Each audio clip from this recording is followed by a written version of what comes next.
blows up.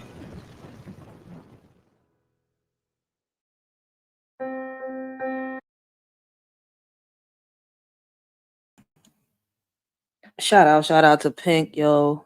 I love playing her music, y'all. Shout out to Pink. Oof, with so much going on, guys. I just wanted to bring some poetry to y'all. It is a lot going on, and so many focused on these celebrities. It's Sunday, and before I bring y'all this poetry, I want to, show y'all some videos I came across on TikTok. Love to get y'all opinions and y'all perspectives, if y'all don't mind. Oh, this is an open panel. Anybody that wishes to come up and speak are more than welcome.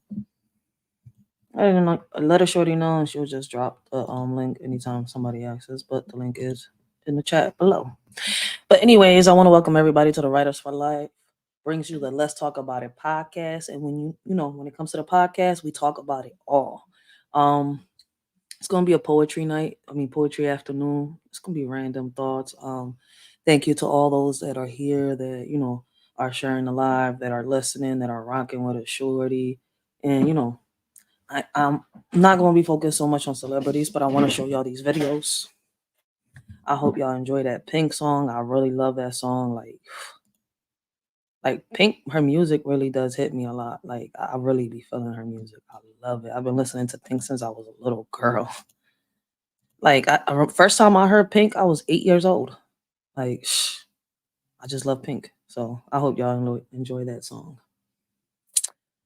But I want to show y'all some videos.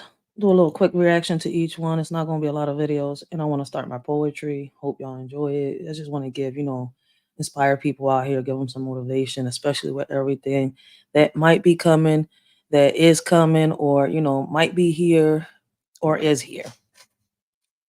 But anyways, I came across these videos here on TikTok, and I thought it might be a little interesting to show y'all before I start my poetry today. And here we go. Let's get this podcast started. Y'all more than welcome to come up, speak y'all mind, speak y'all truth, speak, whatever it is. It's random thoughts today. Peoples, it is time for a Diddy deep dive. Yes, a deep dive. Now, a lot of people have been talking about what's going on with Diddy right now, but no one is talking about his life, how he grew up, and how he got to. Oh, damn, I did kind of notice that nobody has been talking about Diddy's life. Like I told y'all, these are some videos that I thought that would be interesting. I would love to get y'all opinions on it. If y'all wish, y'all could, leave y'all comments in the chat, or if you're catching the replay, leave y'all comments in the description box down below. If y'all wish, let us shorty know what y'all think about her thoughts. And what's crazy is, I suggest a lot of y'all go do y'all research. Me doing my research, damn, it's crazy like how deep and how tied up a lot of people are to a lot of people in a lot of people in the past, a lot of the criminals we've heard of, a lot of the presidents. Yo, man, when we go down this rabbit hole, sometimes we get lost. We have to know how to come back up, because it's like a maze in that John. To this point. Now, at the age of 3, Diddy lost his father, Melvin Combs. And if you don't know who Melvin Combs is, let me let you in. Melvin was a UGG dealer, and he ran for this man, the one and only Frank Lucas. And if you don't know who Frank Lucas is, baby, you need to go and watch American Gangster, because he did not play. And just a little synopsis on Frank Lucas. This man figured out how to move weight from Vietnam all the way to New York, okay, in coffins, all right? He wasn't nothing to play with. He could literally take you out in the middle of the street and that's a fact. And those that know about him know about him.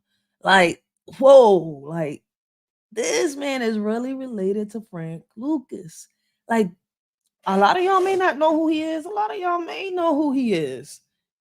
Like, whoa, this shit is crazy. I'm learning a lot.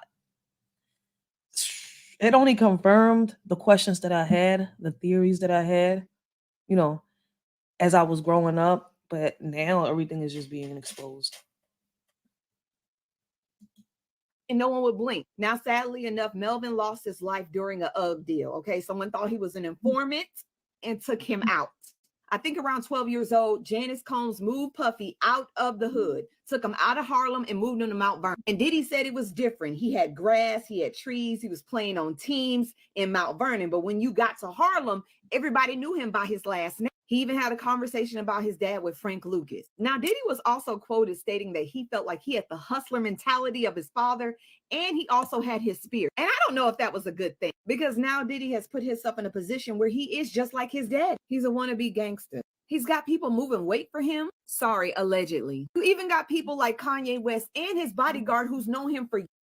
Yes, facts. Everything she is saying is allegedly. And I am just here to bring the news. I am here to bring awareness. And like I said, if we can put solutions on the table and see which one best fits us. Years, I'm sorry, former bodyguard, stating that Diddy could be an informant for the feds. Now, this is just my opinion. I feel like Diddy didn't know his father well enough, so he started imitating his ass. And it just got bigger than what it should be. He took that hustler mentality and the spirit of his father and went too far. I hate to say it, but like father, like son, I just hope he doesn't end up in the same place for the sake of his children. But what do y'all think? Hey, people. All right, right? So she's on point on a lot of things, right? And they do say the apple don't fall far from the tree. And what's crazy, right?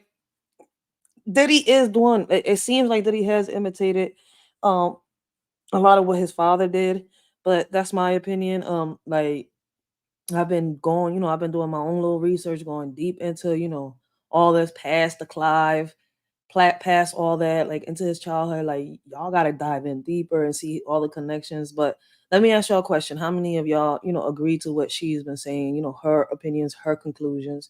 I mean, I don't think she's far off because me doing my own research, I came up almost to the same conclusions as she did.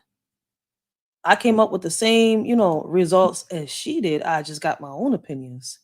And they're not far off from hers. I would love to hear what y'all got to say, what y'all think about it. But on to the next topic, because like I told y'all, my focus isn't on the celebrities. It's mostly on what's going on around us. And certain topics about that will, pop up. For those of y'all that, are following the Diddy case, I would love to hear y'all opinions and y'all perspectives on it. All right, guys. Now, y'all remember that bridge that collapsed, the Baltimore Bridge? And it was like three other bridges or something like that collapsed around the same time? Well, apparently they did their research. I went and did mine. And all I could say is it could be a coincidence or it could be, let me know what y'all think. All right, guys. News alert. Everyone should know this, okay? So the shipping container here that just took down the bridge in Baltimore, okay? There's a little backstory. Let's get into it real quick. You're just going to blow your mind. So this is Angela Chao, who just so happens to be Mitch McConnell's sister-in-law. Yeah, Mitch McConnell, the senator. Well, she is the CEO of the shipping company that ship was connected to. But it just so happened 6 days ago, this girl died. So basically, now tell me if this doesn't sound suspicious. Her blood level, her alcohol blood levels were 3 times the legal limit. On top of that, this is what happened. She was driving her Tesla when it went into reverse on its own into a pond where she drowned. Okay? Tell me Damn. that's not a coincidence, y'all. Okay? So, like, the CEO now, mind you, she's a billionaire. Okay? She is loaded. Okay? So, like, they just took her out, and then all of a sudden, 5-6 days later, here comes down the bridge. So just a little shady, but I thought the world should know. It could be a little shady, but when you go out and do your research, right, like I did, it is kind of like, damn, what a coincidence. And what is in them containers? Is it that they want was in the containers, or is it that she had, a hold of some type of important stock that she had like the majority of it in it? You see what I'm trying to, throw some hints and clues out there without giving too much because I want y'all to really do your research. Like, yo, these things go deep. It's deep. They go real deep. But there's only but so much we can sit here on YouTube. So if you know, you know. But I do have the same question, like on like this person. I'm not sure if it's a woman or a man, but what's in those containers? Somebody said it's suspect. I believe that it's suspect too. Like, damn, 6 days later the lady dies. Whew. Can you put this in dummy terms for me?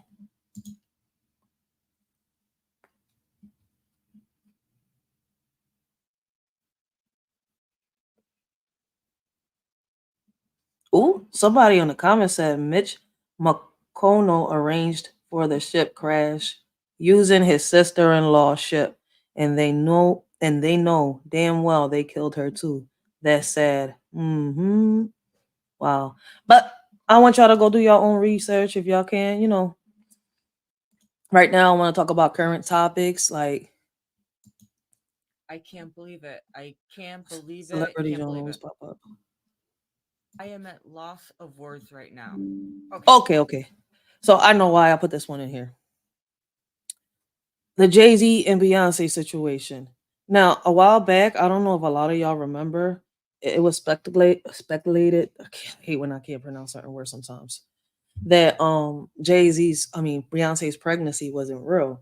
That Jay Z was cheating around. That the girl that he was with, he ended up oofing her and stuff like that. But until now, allegedly there were rumors. And when I looked at this video, I'm like, damn, those rumors?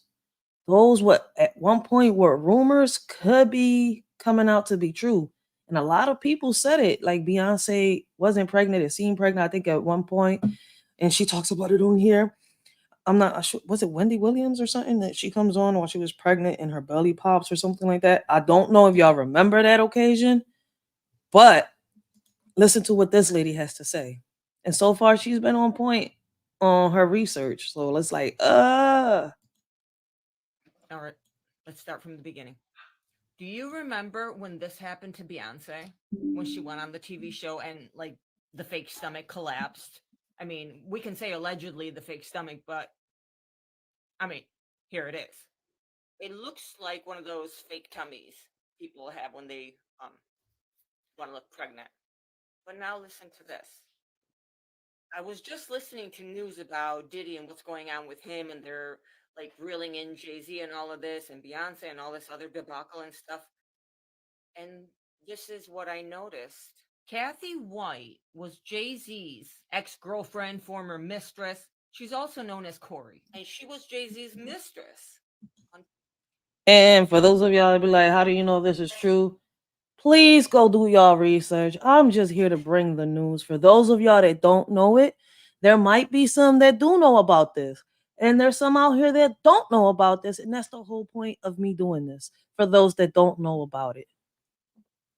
So please go do y'all research. And what's crazy is what y'all end up finding out might end up shocking y'all the first time, like it did me. But should we be shocked because we heard about these rumors before? Until the year Beyonce had the baby Blue Ivy.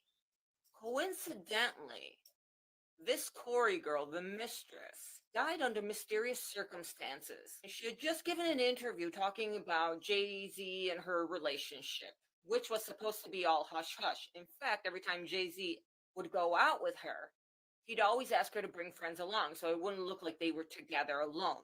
And the last time that they were publicly seen together, Jay Z was with Diddy and they were in Las Vegas at the Floyd Mayweather boxing match. And they were seen with Corey, the mistress, and this other lady, Claudia Jordan. And there is Beyonce's song where she's talking about you're laying on the floor in blood, ruining my carpet and my couture. I swear a lot of these artists be giving themselves up in their music. It's like they dry snitching on themselves. Real shit. And I'm like, what? So this girl that passed away mysteriously, the thing is this, she was pregnant with Jay-Z's baby. All right, I'm hoping that y'all can see the picture a little clearer. Now, if I zoom in, would it change it? Nope, it won't change it. I'm just added there. All right. I'm hoping that y'all can see them right there side by side. One is Kathy White, the other one is Beyonce, right underneath the lady that's talking about the story, right? And if you look at Kathy White, just watch when she shows the picture, of her daughter popping up. You look at Kathy White and you look at Blue Ivory. I don't know. To me, in my opinion, is more of a resemblance to Kathy White and Jay Z than Beyonce and Jay Z. But she kind of resembles Beyonce, but it's just weird. But she does look like a combination of Kathy White and Jay Z. Like Y'all let me know. Let a shorty know what y'all think. Baby. So now she passed away. Beyonce goes on the interview and this happens. And then all of a sudden, Beyonce and Jay-Z have a baby. This is their child. And this is the girl that passed away. Kathy White and Blue Ivy. This is crazy. Kathy White and Blue Ivy.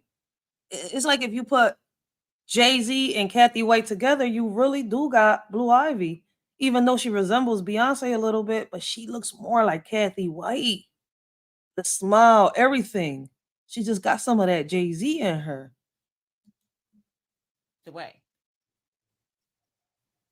I'm not even going to say it. Does it make sense? Yeah, it makes sense. I can't believe it. I can't. I don't know. It's up to y'all. Y'all do y'all research. Y'all let a shorty know what y'all think about that story.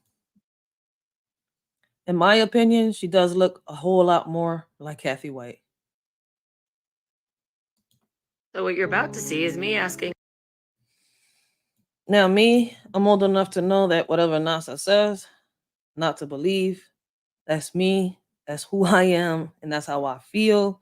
But I want y'all to really pay attention and let me know what y'all think about the upcoming events. We're on April, well, it was March 31st right now. They're saying, that it's supposed to be Easter Sunday, but let Biden say it is no gender day.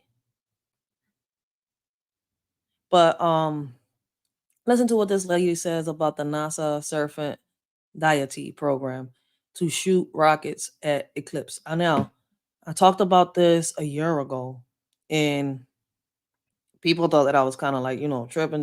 No, I was just doing my research, and that's why this year I know a little bit more when they're saying stuff and they come out and say stuff. When they be like, oh, like when I think I made a video about Trump, and Trump was speaking about this stuff, and they like, but the voice doesn't match. Yeah, it doesn't match because people edited the video out, they cut it, they cropped it so that it can fit a certain format. And then, what I did was a reaction. So obviously, sometimes the voice and the mouths ain't going to add up, but it is his speech. So it's kind of like, yo, I know what the heck he's talking about because I've been paying attention. Now I'm learning a lot about the solar system, the zodiac signs, about the numerology. I am learning and I'm paying attention, and I love watching The Word, Antisocial, Tay Eads, Miss Akimi and stuff like that, because they do talk about and mention things like that here and there. And The Word talks about a lot of this stuff if you go watch The Word. So if y'all haven't watched The Word, just go make sure that y'all were check him out. And I mention him a lot when I watch things like this because I do know that he mentions a lot of this stuff in his topics. So what you're about to see is me asking Alexa about the Serpent Deity program that NASA has created, and they will be shooting 3 rockets at the eclipse on the day of the solar eclipse on April 8th. I didn't believe it. Someone sent that to me. I'm like, come on, they don't have a program called Serpent Deity. It's like, but they do. Please tell me what you think as soon as I ask Alexa. Yep, and for those that don't believe it, type it down. NASA Serpent Deity Program. NASA Serpent Deity Program. And I don't want to repeat it because, listen, man. But yeah, go search it up, guys. For those of y'all that be like, oh, I don't believe that's true. Yes, there is a NASA Serpent Deity Program. There's a lot of programs out here that we don't know about because they got us focused on the celebrity news. They got us focused on things that, listen, we shouldn't be focusing on because that's something that the laws should be handling right now. We know the truth, but why isn't the law doing what the law got to do? We need to worry about the things that are going to affect us on a daily basis. Comment. Because what the fuck? Can you tell me about NASA's new program called Serpent Deity? NASA has launched a new program called Serpent Deity as part of the Artemis program. The program, dubbed Viper, aims to develop technologies and techniques for sustainable lunar exploration. The initiative is focused on exploring the lunar South Pole, which is believed to contain water ice and other resources. Viper's objectives include conducting detailed surveys of the lunar surface and assessing the feasibility of extracting and using lunar resources. Alexa, is the serpent deity going to be doing anything during the eclipse? From Wikipedia.org. In Kapampangan mythology, Lao is depicted as a bird-like dragon or serpent that causes both solar and lunar eclipses. However, its features are closer to the demon Rahu. Also, I can tell you the fun holiday of the day when I hear your morning alarm. Would you like me to set up that routine? Nope, I'm good. I'm good. Thanks. Alexa, what is NASA's serpent deity going to be doing on the eclipse on April 8th? In ancient Egyptian mythology, the serpent deity Sobek is sometimes depicted as pursuing the sun god Ra, and during certain instances nearly consumes the sun disk, resulting in an eclipse. The April 8, 2024 total solar eclipse will be a significant astronomical event that will be viewable from certain regions in North America, including Canada, Mexico, and parts of the United States. Alexa, is NASA going to be doing anything with the solar eclipse on April 8th? From the MalaysianReserve.com. On April 8th, NASA will host live coverage of the eclipse on the agency's website and the NASA app beginning at 1 p.m. Alexa, will NASA be shooting rockets at the solar eclipse as part of this serpent deity program? Sorry, I don't have an answer for that. Alexa, what's the serpent deity program at NASA? The Serpent God Deity Program is a NASA program that aims to study the asteroid named Sekhmet, which is associated with the Egyptian serpent deity of the same name.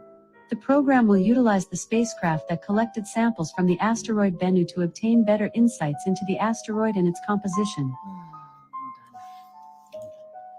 So what you're about to see is me. Yo, Alexa just exposed all of NASA, man. It's crazy, but let us shorty know what y'all think about the NASA Serpent deity program. I did my research and I would speak on it a little more, but who am I speaking with? I'm speaking to myself. So I'm going to keep reacting to these videos because I want to get into my poetry and then get on with my day. I don't celebrate Easter. So let us shorty know. Let's see what they say in the comments. Somebody said, wait, she said comet.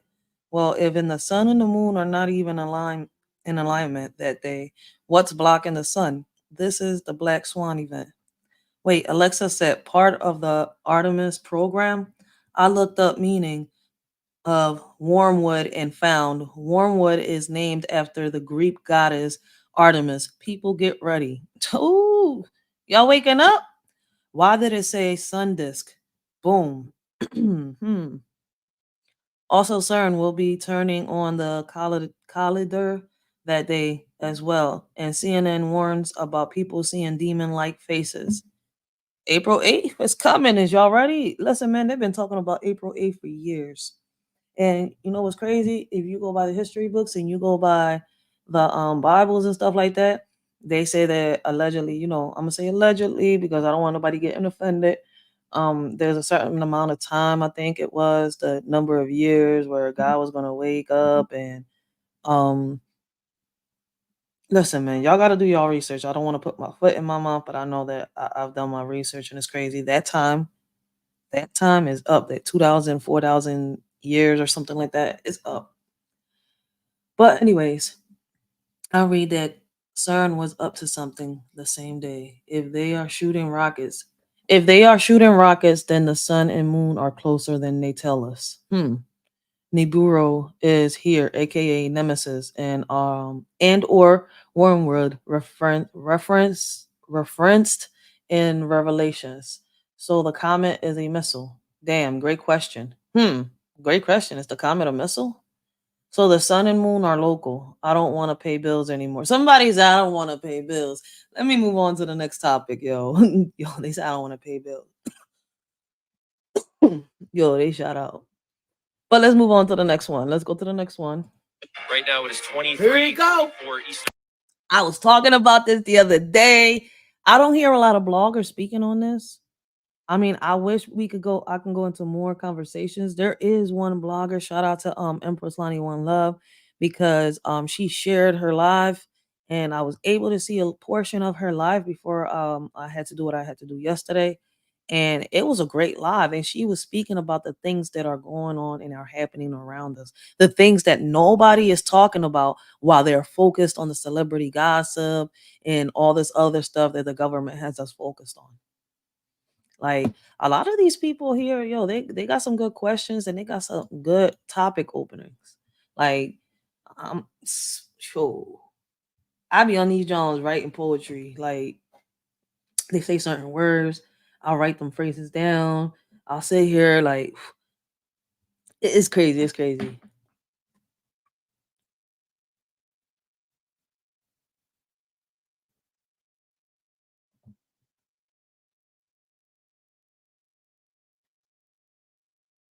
Yup. Yo, before I show the video, I want y'all to notice somebody said, when is this being advertised? Because a lot of people are posting stuff that didn't even happen in 2024 at all. She said it was from an international news that America not showing us for real. Some reason the full video wouldn't post. And you know what? For those of y'all that are doubting what she is saying, she is not wrong. In other places, in international places, they see things that we don't see. They'll see things before we even know that it's happening to us. That's why, listen, when people be like, oh, TikTok is this, TikTok is that, yeah, because y'all got y'all timeline full of all this negativity. Like when I research and when I do this and I do that, I want to learn. So my timeline and all that, my algorithm is a little different from everybody else's. I have a lot of stuff from history. I have a lot of stuff from other places. Like I can see what they're doing in Brazil. I can see what they're doing in Haiti. I've actually chatted with people and, Pakistan. I could just keep going down. I've chatted with people in China. I've chatted with people in Australia. I've chatted with people, in different places, Brazil. Like, and they're all nice people. But what's crazy is they can see the news before we see it. Why aren't we seeing it? And what's crazy is they brought it up in this and they brought it up in the comments. And that's a great question. See, we need more podcasters like this, but when we doing podcasts like this, nobody's really around. And this is the only time I got to really do it. Tomorrow's gonna be busy. I got physical therapy. So listen, man, I even scheduled a job, but hey, when I hear other podcasters speak on it, I'm just hop in and join the conversation with them to see what solutions I can come with or they can come with, what solutions we can come with together and put them at the table. Like, yo, let's do this. But that's not a lot of people's focus right now. So, hey, let's keep going. Like I said, let's listen to what she got to say. But I love that comment right there. She said, because listen, I'm going to repeat it again. When is this being advertised? Because a lot of people are posting stuff that didn't even happen in 2024 at all. But it is happening. She said it was from international news that America not showing us for some reason. The full video wouldn't post. Somebody else had posted something else. What I'm saying, a lot of this stuff happened many years, and they're lying saying it's happening now when it's not true. More than likely, something going on behind the scenes. Hence, the distraction with Diddy and the bridge. So she is not wrong. But the crazy part is the Putin president himself made the threats, right? Putin himself made the threats. And all people are trying to show people is that what is we going to do when it hits us? Because allegedly, we got Iran already in USA soils making threats. What are we doing? The president's in the damn beach, sunbathing. Half the time, we can't even tell if he needs somebody to change his diaper. You got little kids here on social media telling us that he don't even know what time he live in, that he needs a mommy to take care of him. Man, but listen, even though they're showing some old stuff, right, in certain places, American citizens, this is not a drill. U.S. buzzles Russian territory. I wonder if they show it on this clip on the other one. Right now it is 23. Here you go. But I want y'all to listen, right? Right now it's 34 Eastern time here in the United States. But listen to what they're saying.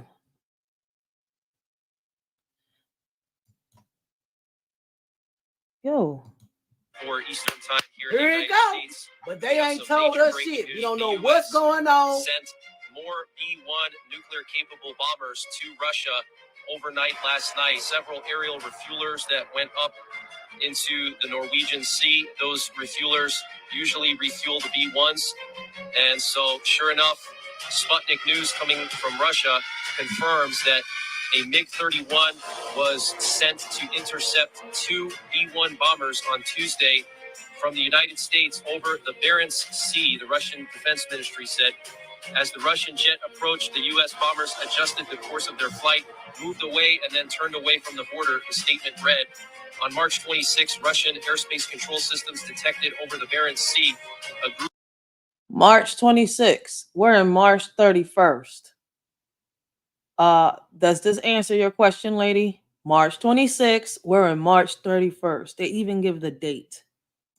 Air target approaching Russia state border. What the fuck y'all over at they Russia state border for? Russia state border, a MiG-31 fighter from the Air Defense Forces on duty was raised in the air.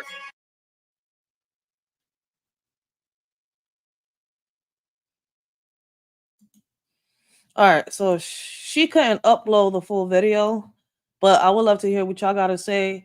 I mean, I'm hoping, man, people are going to comment however they comment. Let us already know what y'all think, because this is crazy. Like, just because we don't see everything here, just because listen, we've been told, all right, our newscasts, they don't tell us everything that, they got to tell us. They tell us what benefits them, what draws the views, the attention. That right there, what gets more money in their pocket. And guess what? Y'all give it to them, because that's all y'all want to pay attention to. It's the foolery. Y'all don't want to know how to better yourselves, how to have a better tomorrow. We know that division is going to be there because there's good and there's bad. There's good, there's evil. Like, come on, we know that yin and yang exists. But at the end of the day, unity, listen, with unity, you can conquer anything. Divided, we're just going to keep crumbling and crumbling to the point where there's nothing. But hey, that's up to y'all what y'all want to do. Would you snap? Guys, Usher's mother, Janetta Patton, is under fire by the public because everyone is questioning her parenting skills. In the recent lawsuit that came out against Diddy, Usher's name is redacted, but it is indirectly mentioned in the notes as the guy that performed at the Super Bowl and had a Las Vegas residency. Now, I never understood why any parent would send their 14-year-old child to live with a complete stranger. And that's what a lot of parents are out here talking about. That's one thing that I love about a lot of these parents. They've gotten together. They've spoken on this issue when it comes to the Usher and Diddy and much more. People be like, oh, I don't hear nobody talking about it. There's people out there talking about it. You're just not hearing about it. But yes, there are people out there talking on these situations, on these topics, and trying to bring solutions to the table, because none of us can comprehend how and why a parent would send their child with a complete stranger. I don't care how famous you are, how much money you give me. I know that there's people out there that are malicious. I know that there's people out there that carry evil spirits. No, I'm sorry. I'm 34 years old. And I may be, from the same generation, from like y'all, from a different generation, like others. But at the end of the day, I know that I got a lot of things in common that a lot of these parents out here have in common with me. Is that we're out here fighting for our kids, and we want a better future for them. And in an interview that was done a while back, Janetta Patton admitted that she did not know Diddy at all, but the decision to send Usher to go stay with Diddy was a business move. The decision came about when Usher was signed to his former label. They wanted to drop him. And to me, that was the problem, because the decision was a business move. It should have been a mom's point of view, a mom sitting here being a mom first, but she decided to let it be business first. Whew. I don't want to offend nobody or nothing like that, but shit, it's true. She, the way she raised her son was a business move. She didn't look at her son like a son. She took it as a business move. So did you even really care about it? That's why she's getting the lashback. See, people not understanding that. There are a lot of parents out here that really do care, and they went and put their child in this type of predicament. So in their heads, like in minds, there's nothing in this world that you can say that can make me understand, make my brain comprehend how this mother did what she did. him because his voice changed. They said he lost his voice because he hit puberty. So the label ain't want nothing to do with him. That's when Diddy came in and Diddy was like, look, you got to trust me. And she did. Remember, Usher went to stay with Puffy. Now, that was a business decision right there because I didn't know Puffy. I didn't know him. How old was he? Usher was 15. He lost his voice. Physically or just? Puberty. He's growing and he lost his voice. So he lost his range. So the record company felt like, okay, this is not a great investment. So Puffy was there and I would never forget it. We had this conversation and he said, you're going to have to trust me. That was really, really a hard decision. During the interview with Howard Stern, Usher admitted that his mother had no idea about what was going on at that house. Understand what I was even looking at. It was pretty wild. So nobody tried to, some woman didn't come along. I didn't say that. Okay. I didn't say that. What I did say is that there were very curious things taking place. And I didn't necessarily understand it. Biggie Smalls was there. Biggie Smalls was there. Lil' Kim, Craig Mack. All these people are hanging around. Yeah, man. Faith Evans, Jodeci, Mary J. Blige. They didn't know nothing about this shit. Oh. I was having a good time. You know what I mean? Does he have you doing any chores? Are you doing dishes at all? I mean, to keep you humble somewhat? Or are you just like, can you stay up till 4 a.m. with them and party? I mean, I could. I actually stayed up longer than them. And do you have money? What's going on? I mean, I had like per diem. I had like, what like a living. life. Yeah, it's pretty crazy. 14 years old. You're a dad now. Would you ever send your kid to Puffy camp? Hell no. But we all can't help to believe that Janetta Patton must have had an idea, especially when Gene Deal came out and said that Usher ended up going to the hospital and his mother was well aware of it. Puff and Usher did have a situation. And that situation led Usher to the hospital. Now, I let Usher explain that to y'all. I let Usher... And what's crazy is I cannot sit here and say I disagree with this lady's opinions. What's her name? It's Tasha. It's the shark, okay? It's the shark. That's her name here on TikTok. And I cannot disagree with her opinion, yo. I agree with her 100%. The same way with a lot of other parents. Like, yo, she must have knew. There were too many red flags. Like, okay, you don't know everything that your child does outside in these streets. But as a parent, you do know when your child is lying, when you look into their eyes, when they answer you a certain way, their behavior, their reaction. I mean, you should know your child. And if you don't, then I don't know what you missed. I don't want to, but I'm gonna hold back a little bit on that because I don't want to offend nobody once again. So yeah, you should be able to know your child, and I understand why. She's getting a lot of lashback, and as she should, she deserves it. She deserves it. I don't know how y'all feel here. The people that are watching, those that do catch the replay. But if y'all, if y'all don't mind, let us shorty know what y'all think about the Usher situation. Tell that story. Ask him why he won't send him to Diddy camp. It was a situation where Diddy sent him to the hospital? Let Usher explain that to you. Let Usher mama explain that to you. And the hospital was in Scarsdale, New York. Guys, Usher's mother, Janetta Patton, is under fire by the public.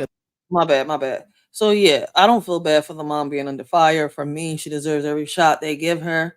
And I'm talking about like every roast, every joke. Because at the end of the day, a real mother wouldn't have did what you did. You wanted that money. You sacrificed your child for that bread. We living in the 7 deadly sins. Y'all. So April 8th is now only days away. And as I told you. Yo, shout out. I love watching him. Calvo Cabone. I can't ever say his name right.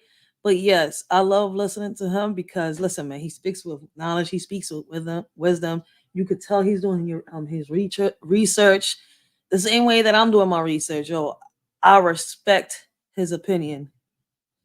But listen to what he's got to say. And then y'all let us shorty know what y'all think. How do y'all feel about April 8th? Listen to what he's saying, and then I'll let y'all know. I'll give y'all my perspective and my opinion on not just what he's saying, but on what's coming. Y'all. So April 8th only days away. Now only days away. And as I told you guys, in this climate of the world, Y'all. so April 8th is now only days away. And as I All right, so in my opinion, I'm gonna be very honest. For years, they say so many things are gonna happen, have happened, but me personally, I've never really seen them happen. And until I do, I'm not gonna start, But what's crazy is I've been, like I said, learning about this horoscope stuff, the eclipse, the solar system, the stars, everything. And I don't see this being so far fetched. But then again, could there be a war come? Could there be a W coming, like he said, right? And they're distracting us with all these other things. Imagine, you know what it is for them to hit them polar nuclear bombs. I was doing my research. I'm like, if war ever came, right? And the New York bombs, they started, bombing each other and stuff like that, and it destroyed the cities, the countries, and all that. They had to get rid of the power grid. What would be the safest place to live in? They say Iceland. I wouldn't mind living in that, John. Shit, I know how to start me a fire. I know how to hunt. Shit, but I wonder how a lot of people would sit here and survive without no electricity, nowhere to be able to, charge your phone, not being able to make a call. You'll be stuck like we was when we was younger. You had to go meet your friend face to face. Like a lot of us had a phone, a dial tone phone, but I wasn't a fan of the phone. I had to go see people to face. And if I couldn't see them for days and I was stuck, man, I would send a letter. Yes, I was one of those. I will write a letter. I'd still do it to this day. Like people are like, why you just instead of write and just call? No. What for? The letter is a little, is a little better for me. I like it. Plus, it's more fun. And then when I get to see you in person, face to face, we'll have so much more to talk about. But hey, people don't see my point of view, so I respect everybody's point of view. But I'm like, there's just so many ways we can go about so many things. I see the world so different from so many people, and I know that the world see the I know that people see the world so different from me. So it's kind of like, I learn from everybody something. I don't mind learning. But in Cavon's opinion, he says they will try to match the energy of April 8th, 2024. And I don't know how many of y'all agree. I'm gonna put the video one more time, one last time, real quick, because it's a minute and 28 seconds. So I want y'all to really hear what he's saying. I guess this is not to scare anybody. This is just, people are out here doing their research, bringing awareness.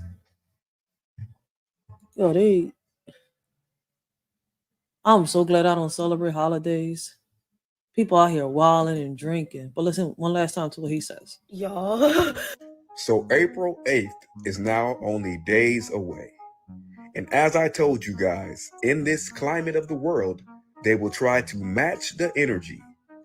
We spoke about how warships entered the Red Sea yesterday, right? Well, today, something a little bit more interesting happened as a counteraction for that move by Russia. Do you know that B-1 bombers were sent to circulate the Red Sea? As we sit and be distracted by everything going on in the world, there are events, major events, lining up for the coming days. What this means for our country, only time will tell. But you know that when these things are fired up, there can only be one answer. And it starts with the W. And if you know what that means, you know what it means. But for full context, as I always say, for full context, to get the full story, watch the video in the description of this video to see the B-1 bombers being sent to a certain location. Y'all. So I hope y'all heard exactly what he said. I just want y'all to do y'all research out there, y'all. We got to start paying attention to what's going on around us before everything that we have just disappears and we end up in the middle of nothing. This has been talked about for years. And if y'all say y'all know y'all history, y'all read the Bibles a lot, then all this allegedly is in there. And I'm gonna say allegedly Yo, this is crazy. Y'all look at this shit. Now, I'm gonna play this video, pause it right here, read some poems, and then I might react to some more videos in a second. But I'm gonna give it a break. I need to put some poems in here. I need to motivate some people out here because there's so much coming, especially after they hear this. Listen, my mom, may she have peace and paradise. Like this was her favorite holiday. Even when we was in bad terms, I would still make sure she had her Easter candy and something for Easter, whether it was a cake, whatever she liked, she had. This is like I don't celebrate, but shit, regardless of anything, those that know me knows that all I ever wanted from my mom was just her attention, her affection, and her love, man. I got it at times, and at others, I don't know if it was there or if it wasn't. So, but it is what it is. But I want y'all to pay attention to what they're saying about Easter Sundays from now on. Allegedly, this has been talked about for a while. Sorry. Y'all look at this. This has been talked about for a while. I'm gonna say it like this. I guess a lot of people are starting to notice, but this is something that Biden's talked about for a while. It's like when people say, "How do you know Trump said this?" Well, if you're not following it, right? And I'm still showing you the proof in a video of this man saying something like these meetings be long. These meetings that they be having on lives and stuff like that, these men be saying all these outrageous stuff and people just miss it. I pay attention to everything. Somebody said, remember this in November. The Lord already declared this day. He has, somebody said he has to stand before my God someday. Facts. He has to stand before God someday. Joe Biden, his day will come November 5th. What's on November 5th? And Jesus, elections. I'm tripping. But let's hear what she's got to say about Biden making Easter Sunday. I think it's a no gender day, something like that. Let's listen. This shit. Trump slams Biden's blasphemous move to declare Easter Sunday Transgender Day of Visibility as outrage grows after White House also. This is the part that I'm talking about right here. This part. Ban kids from submitting religious themed design for egg art event. Yo, this man is really trying to just ban everything. Like if we're in the middle of martial law or some shit like that, like he's banning everything. You're caught homeless, you're arrested. You caught smoking, you're arrested. You're caught drinking, you're arrested. You can't pay a bill, you're arrested. You can't work, you're arrested. Like you caught celebrating Easter, you're arrested. You caught celebrating Jesus, you're arrested. If you're caught celebrating or praising the Lord Almighty God Himself upstairs, the man with all the power, in His hand, you're arrested. Is it that y'all scared that we're praying enough and He might come to get y'all? Or is it that we need to pray some more and y'all figure out that we pray to the, our right God, our God, the one that made us, not the one downstairs, the one that, but maybe enough prayers. He don't have enough prayers to wake up, but the man downstairs does have enough prayers. He got the celebrities praising him, us, repeating the chants that these celebrities give us to repeat through their music. There's a lot of prayer worship in the man downstairs. No wonder we're living through flames right now. The world feels so hot, like this is crazy. I'm sorry to say it, but hey, like I said, once again, I'm not here to bring nobody down or judge anybody down, but I am putting solutions at the table. And then people is like, yo, nah, man, I don't want to hear no excuse. Let's do it.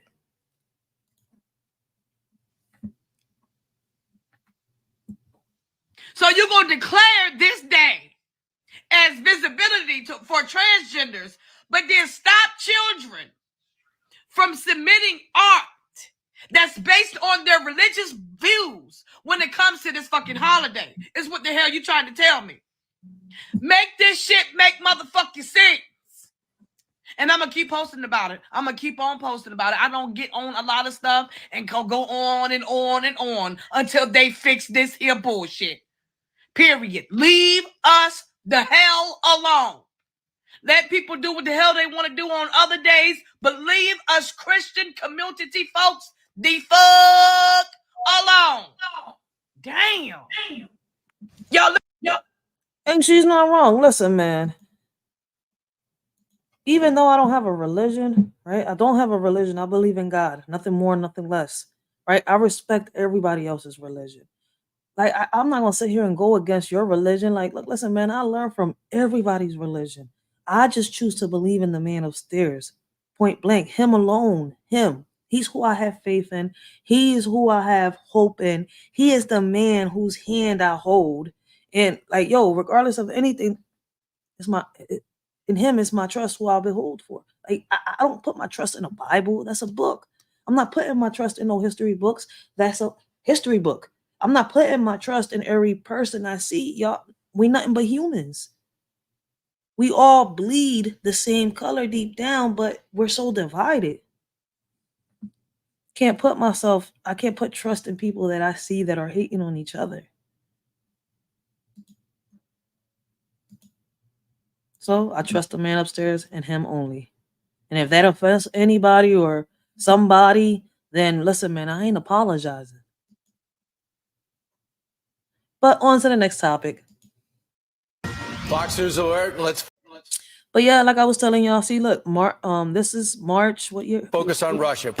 This happened on March 13th. For those of y'all that are saying this is old news, this is old news. Like the lady over there in the comments, I'm like, huh? No, I know some people are reposting old articles trying to show us of what could happen because it's not the first time some people have been at war with Russia. I think it is, or something like that. So I get why people are posting old and new news together and trying to like compare the situations. But yeah, on March 13th, 2024, which was 2 weeks ago, this man said this. Boxers alert. Let's focus on Russia. Putin's latest warning to the West. Oh, and I just noticed. See, I didn't see it on Fox News. I actually seen, I think, who was it? Somebody was reacting to this. So look, Fox News actually put it out there. Putin to the rest Russia is ready for a nuclear war. Moscow ready for nuclear war. Они у нас постоянно находятся в состоянии боевой готовности. А наша триада. Okay, so I'm gonna have to read. Hold on. Moscow ready for nuclear war. Они у нас постоянно. The Russian forces are constantly находятся постоянно in a state of combat readiness. Находятся в состоянии боевой готовности. А наша триада. Our nuclear trade is more modern than any other trade. And you know what's crazy? I believe him. There was this guy that was talking about Elon Musk, I think, and how he got these Teslas out here all outdated and stuff like that. But if you go to Japan, Korea, or any other place like that, Russia too, theirs are modern, theirs are updated, and we got the old style. Hey, but listen, man, let's keep reading. It says our nuclear trade is more modern than any other trade. Ядерная триада. Это у нас, да, американцев. And only we and the Americans have such a trade. На самом деле. Продвинулись. We Russia have made more progress here. Yeah, he's trying to say that we're stuck. We're stuck in the ice age. Больше. У нас ours is more modern. So they're trying to say that their nuclear bombs, they've modernized their nuclear bombs, that regardless of anything, we can't do crap because we're outdated. I mean, that's what I'm coming up with. Because listen to what he's saying.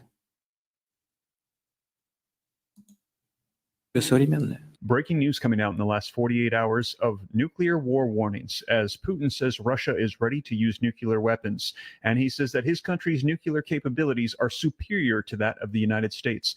Here's another article that came out. Russia ready for nuclear war, Putin claims. We have them with us at all times, constantly in a state of combat readiness. Putin warns again that Russia is ready to use nuclear weapons if its sovereignty is threatened.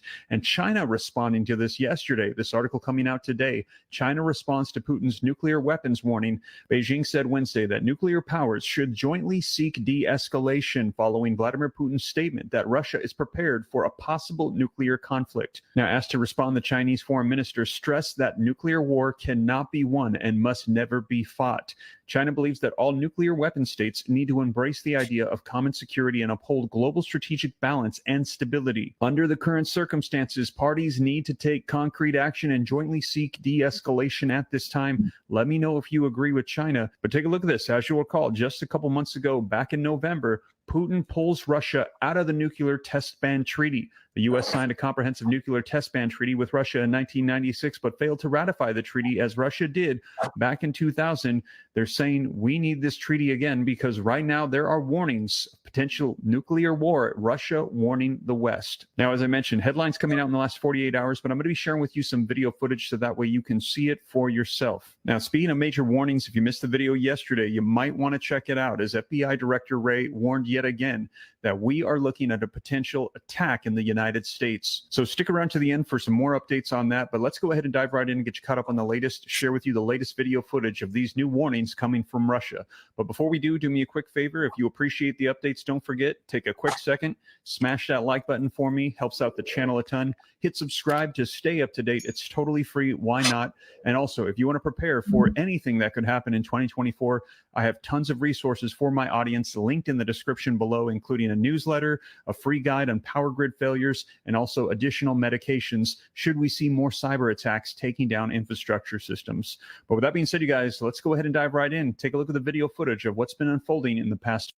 Fox News alert. Let's focus on Russia. Putin's latest war. That's crazy. So let me ask y'all a question. Do y'all think that we should take heed to the warnings, or do y'all think that we should ignore the warnings? Do y'all think that we should stand up and figure out and find out what it is that our government is doing? Because they say it's supposed to be we the people, but what is we the people doing? We're so focused on which president is going to tell us what to do, how to do it, or are we going to focus on hitting them three branches? And I'm not talking about fighting or rioting or nothing. I'm talking about all of us standing hand in hand and fighting for what we know is right. Listen to this. I mean, it's only but a simple question. I'm about to start these poems real quick, but I'm trying to do something real quick. So let me play a couple more videos. NASA has a warning for people who want to get a closer look at next month's total solar eclipse. Make sure you have the proper eye protection. See the owl eye right there in the logo. The eclipse glasses. Now listen. And as you look at the heavens on April the 8th, when the eclipse starts, please put those glasses on. Mm-hmm. All right, here we go. Matthew 24, 29 through 31. Immediately after the tribulation of those days shall the sun be darkened, the moon shall not give off her light, and the stars shall fall from heaven, and the powers of heaven shall be shaken. And then shall appear the sign of the Son of Man in heaven. What did he say? As you see the heavens. And then shall all the tribes of the earth mourn. They shall see the Son of Man coming in the clouds of heaven with power and great glory. And he shall gather his elect. Listen to this. Listen, man, when NASA says all this stuff, I don't believe what NASA says. Let me see what the comments say over here. Serious question. Why would you need glasses when the moon will be in front of the sun? It will be darker. No glasses for me. I'm trying to activate my powers. Amen. Time to get active. My whole life, when there's a partial eclipse of total eclipse, we were always told to cover our eyes. This is nothing new. This is eclipse different because there's certain things going on in the war. Did you realize this is the sign of Jonah? You do realize the Antichrist is about to step in. You do realize that they're shooting 3 rockets as it open your eyes. What do y'all think? What do y'all believe? Especially about the comments here in the chat. Hey, I would love to hear what y'all got to say. But give me 1 second. 1 second, 1 second. I'm going to play this real quick because I'm about to get started on these poems. So I want to set them up the right way again. I have.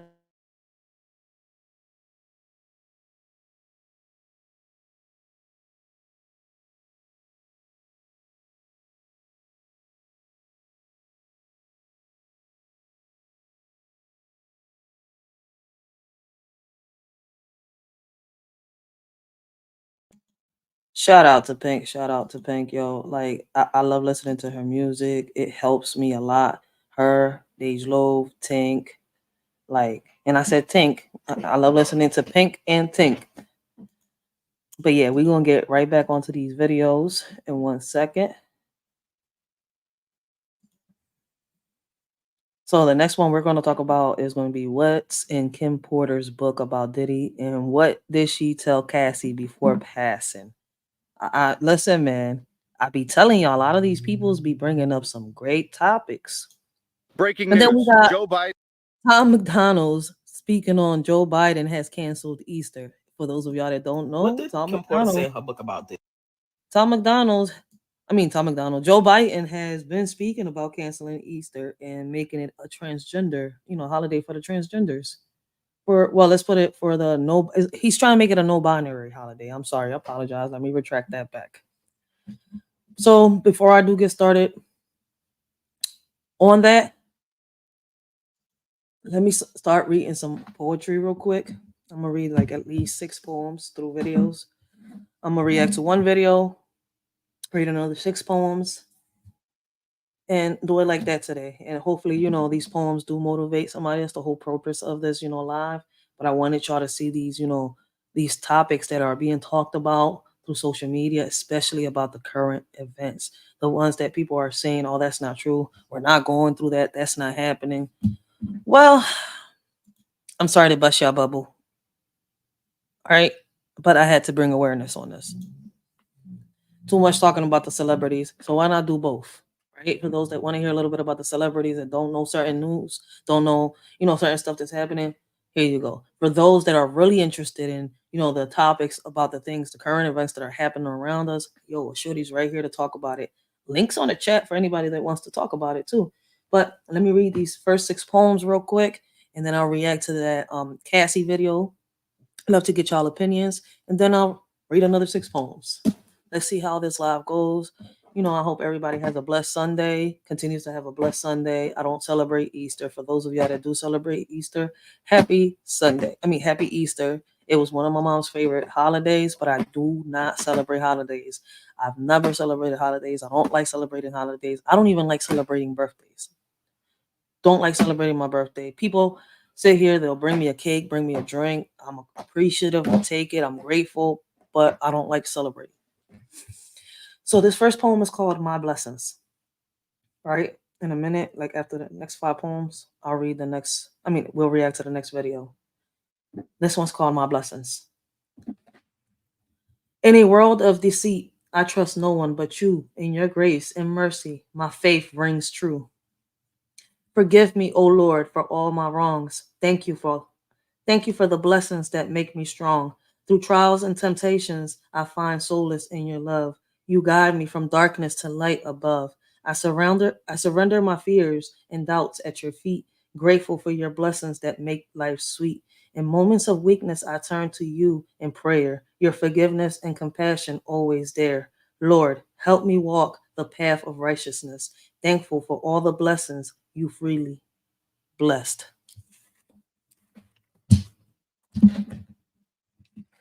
Blessings, Nate, baby.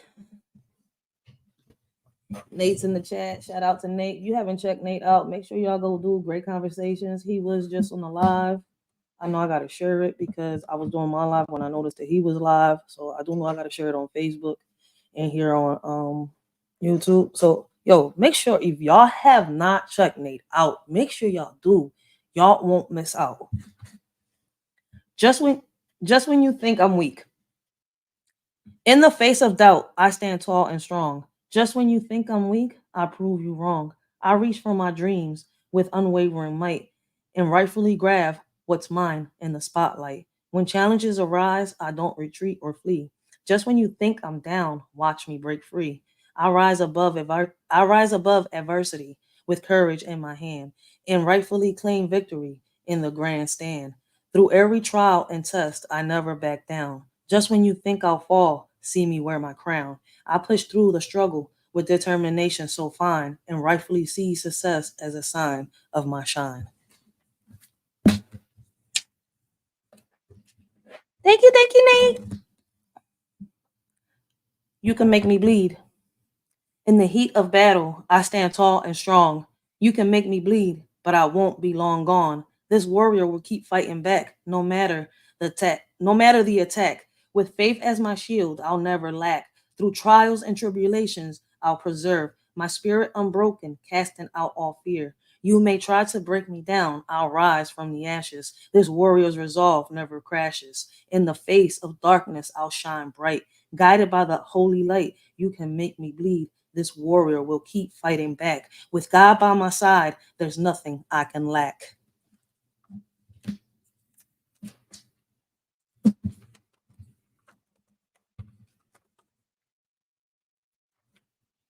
All right, it's the fourth one, guys. It's the fourth one.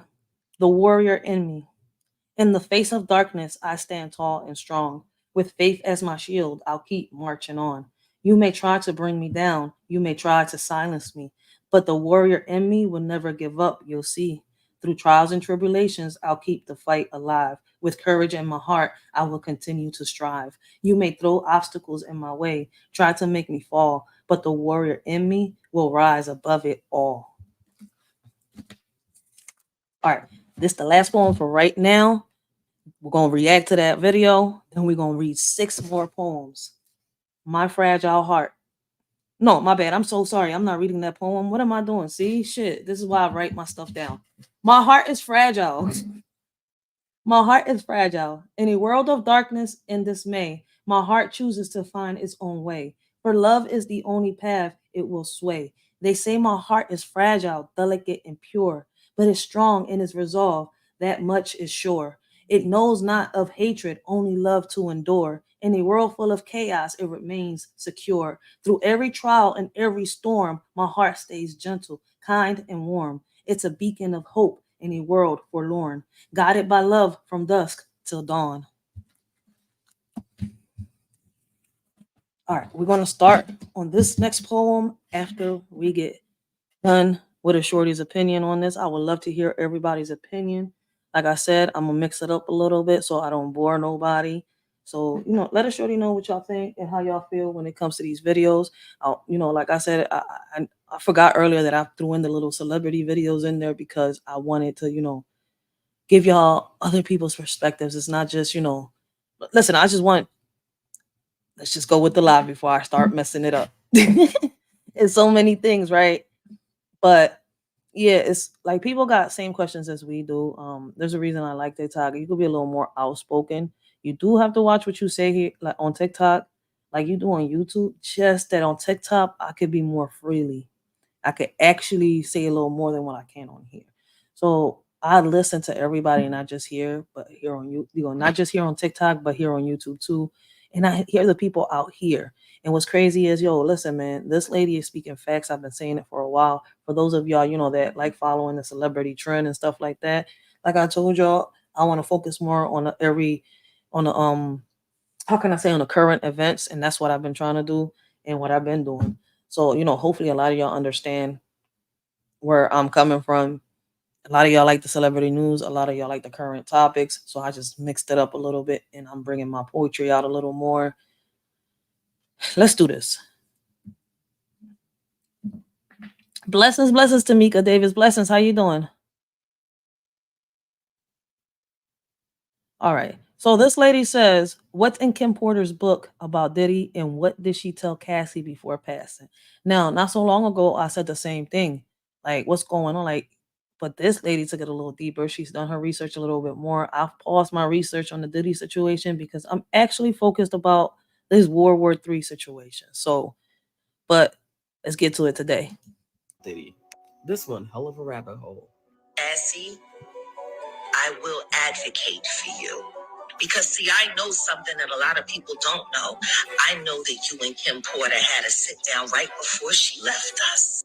And here we are trying to figure out why Diddy settled so quickly. That's because Cassie had evidence that Kim Porter gave her. So what was in Kim's book? You want to hear it? Here it go. Now, I cannot. And for those of y'all that don't know, hopefully there are some podcasters that y'all know that are talking about it, but I know I've seen a few. And apparently, and I'm gonna say allegedly, her book is still dropping, which means that it will, be out for sale and people will be able to purchase it and read it. And we will be able to find out what's in the book actually with our own eyes. cannot confirm or deny what's in this book, but ain't nobody fit Natasha K. Me. So in this book, it detailed his relationships with men, footage of those encounters. It had the names of the men he slept with, a disease. Allegedly, Diddy giving Usher a disease. The argument that took place between Diddy and Usher's mom. Mary J. Blige being pregnant by Diddy. It says that she had an AB. Also in the book was the DV that Kim endured. I ain't gonna lie that Mary J. Blige being pregnant with Diddy's baby, that kind of took me by like it shocked me. I'm gonna say it shocked me, but it doesn't take me by surprise. It's crazy. I'm sitting here like, damn, when the hell did that happen? But when you've listened to Jaguar, right? It's like, yo, I've always had the same question as everybody else because I see somebody on the comments on here says, honest question. I am respectfully asking what role did Jaguar Wright play in hip hop? How does she know so much? I'm impressed with her knowledge and bravery. And I've always wondered, how does she know so much? Like, was she there? Was she a part of it? Is regret it like other people? But then others have, been oofed. They're not here no more. How is it that she has so much knowledge and hasn't been like Orlando Brown? I mean, I could just keep going down the damn list. Somebody say, y'all want to know what Nicki knows? What happened? To think cause she have a song that say, take Cassie away from Diddy. Nicki? Who? Nicki Minaj? Jaguar Wright is correct, but why is she alive with this information?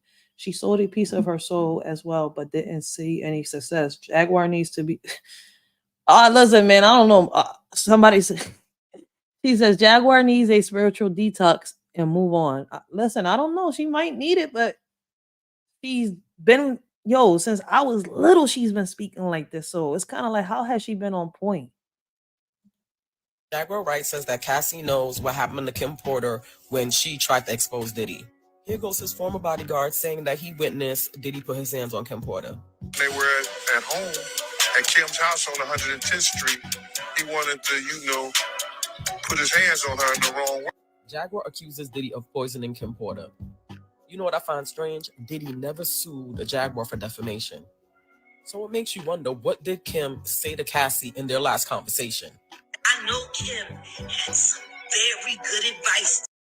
She got some hell of a good questions that I have not heard a lot of these podcasters ask, and questions that I've been saying, but they be like, but well, the reality is, no, it's way more than just what the reality is. We know what the reality is. We're seeing what the reality is, but what caused it to be this reality? To give you, and I believe that this is why things are happening as they're happening now. So Diddy's lawyer had came out and said that Cassie was trying to blackmail him. I don't even think 24 hours went by when he agreed to settle. It took Diddy 30 years to pay his former artists. For them to get their rights to their music, they had to sign an NDA. Why did Cassie agree to settle? After doing my research, they're saying that's the only option she had. Cassie filed a civil suit, and settlement was the only outcome. Only a prosecutor could file cases in criminal court. So with Cassie shining a light on Diddy, it's up to them to open up an investigation against Diddy. If you read the 35 pages of Cassie's lawsuit, you'll realize that they kept mentioning everywhere she was trafficked. That's because trafficking was the foundation of her lawsuit. So she basically opened the door for them to file criminal and federal charges against Diddy. I heard a lot of people ask that question, and this lady is kind of answering it. And before y'all say, oh, she tripping, yo, really read them paperworks. I'm sitting here slowly reading them, and I'm like, yo, this shit is crazy. But my focus is really not on the celebrities right now. It's on the current news. It really is. And the next topic is going to be current news. What Cassie did was smart when she filed publicly instead of privately against Diddy. They're saying the move is smart because she basically protected herself and her family. So for a high-profile lawyer to even touch this case, they said Cassie's evidence had to be real damning. So when Kim and Diddy were having an off moment, she started talking to this gentleman here, Shakir Stewart. They said Diddy was. And yes, go do your research on Shakur Stewart. Yes, do your research. It's out there. Mad. This guy, Shakir Stewart, worked at Def Jam. So Diddy confronted Kim, and that's where the argument got really heated, and allegedly Kim ended up with a broken nose. I remember seeing this image. See the bandage? As for Shakir Stewart, November 4th, 2008, he was found deceased in his Atlanta home. He suffered a firearm wound to the head. It was ruled that he took his own life. During the conversation with Al B. Shore, Kim told that she was running from something that Al. And what made that young man take his life? What made him take his life? What did he know that caused him to take his life? B. Shore advised her to go to the FBI. He even said this in an Instagram post. So Al B. Shore posts that, and then he ends up in a coma. He was in a coma for 2 months, and he had multiple organ failure. Everybody that was around Diddy ended up passing away, according to Jaguar Wright. Andre was writing a book right before he died. And for those of y'all that don't know, that's not a lot. Everybody that was around Diddy that knows the truth is dead. That's one hell of a coincidence. Breaking news.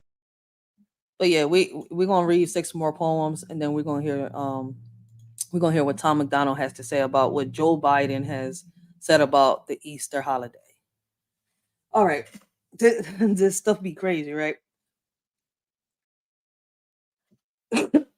Pain tattooed on my skin. From an angel, pure and innocent, to a woman fighting temptation, to a warrior fighting sin, my pain is written in the scars tattooed on my skin. Each mark tells a story of struggle, of battles fought and demons faced. But I wear them proudly like badges of honor. I remember that I've survived, that I'm still standing. Through the darkness and tears, I found strength in my pain. For every scar is a testament to my resilience, a symbol of the fire that burns within me.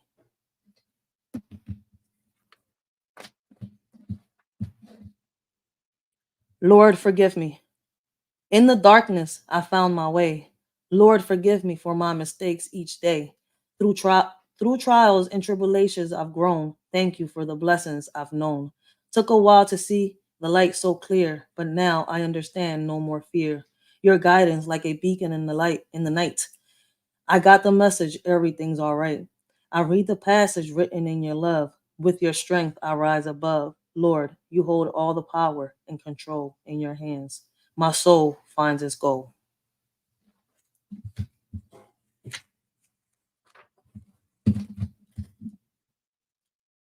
War is coming. In the midst of chaos and fear, no unity, just division near. Celebrities shine, but hearts are cold. Lust and envy taking hold. Greed and wrath in every eye. Pride and sloth reaching high. 7 sins dance in the night. Will we find the guiding light? War looms close, but love's our key to overcome and set us free. Let's stand together, hand in hand, and faith and hope will make a stand. I hope that one didn't overpass people because it's so true, and that's how I really feel. War is coming. In the midst of chaos and fear, no unity, just division near. Celebrities shine, but hearts are cold. Lust and envy taking hold. Greed and wrath in every eye. Pride and sloth reaching high. 7 sins dance in the night. Will we find the guiding light? War looms close, but love's our key. To overcome and set us free, let's stand together hand in hand. In faith and hope, we'll make a stand. This was the third one. Yep, third one. War.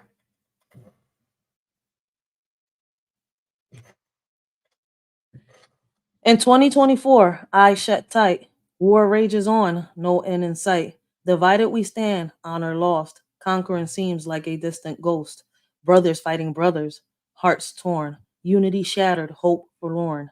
How can we win if we can't unite? In division and dishonor, we lose the fight. Time's running out, the clock ticks on. Will we rise together before it's all gone? Let's open our eyes, see through the lies. For in unity and honor, true strength lies. This is the fourth one right here. Yep. Oh snap! I forgot I had these poems. Damn, I don't even know which one. This John just hit the YouTubers. Ho ho!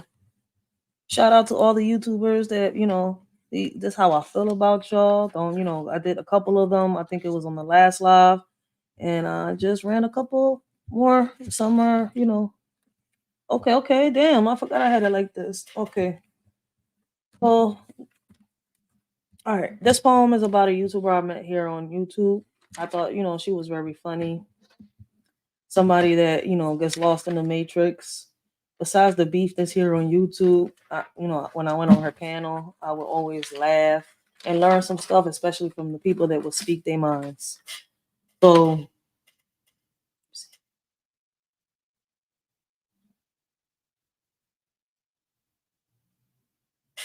let's see.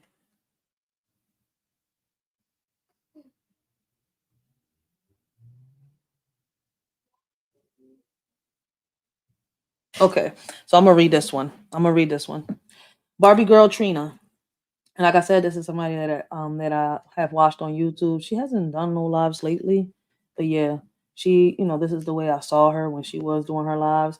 And I'm not talking about because there's this thing called a beef sector, but she did do lives when it came to diving into the matrix, learning new and old things, aliens, history, and much more. So that's how I got this poem. Shout out to Barbie Girl Trina. Barbie Girl Trina leads the way into the matrix where the truth holds sway. With humor and strength, she guides us through to uncover the secrets, both old and new. In her laughter, we find joy and light, a sensitive soul shining so bright. Funny and strong, she stands tall, inviting us to dive in, explore it all. Through rabbit holes of mystery deep, Barbie Girl Trina helped us seek, the truth that lies within our grasp, gracing us all in her loving clasp. So shout out to Barbie Girl Trina. Hopefully, she starts making them into the Matrix lives again, where she would dive into the rabbit holes and we would discover the truths and stuff like that. Because she is really funny and she's good at those. Twilight Zone. Real shit. Shout out to Biz 101. I met Biz 101 on a YouTuber's channel that I don't watch no more. I haven't watched her for 2 years already. Damn, it's been 2 years. He actually helped me meet the Mill Ticket, which I think is a really good person out here. The Mill Ticket loves doing music and stuff like that. But Biz 101, shout out to you. Biz 101, spreading crypto and stock tips, teaching the youth to build their own ships. A father, husband, and son so wise, encouraging all to reach for the skies. Stack your money, become your own boss. With Biz's guidance, there's no loss. His knowledge is a gift to behold, turning dreams into silver and gold. Sharing wisdom with passion and grace, empowering others in life's race. Biz 101, a beacon of light, guiding us all towards futures bright.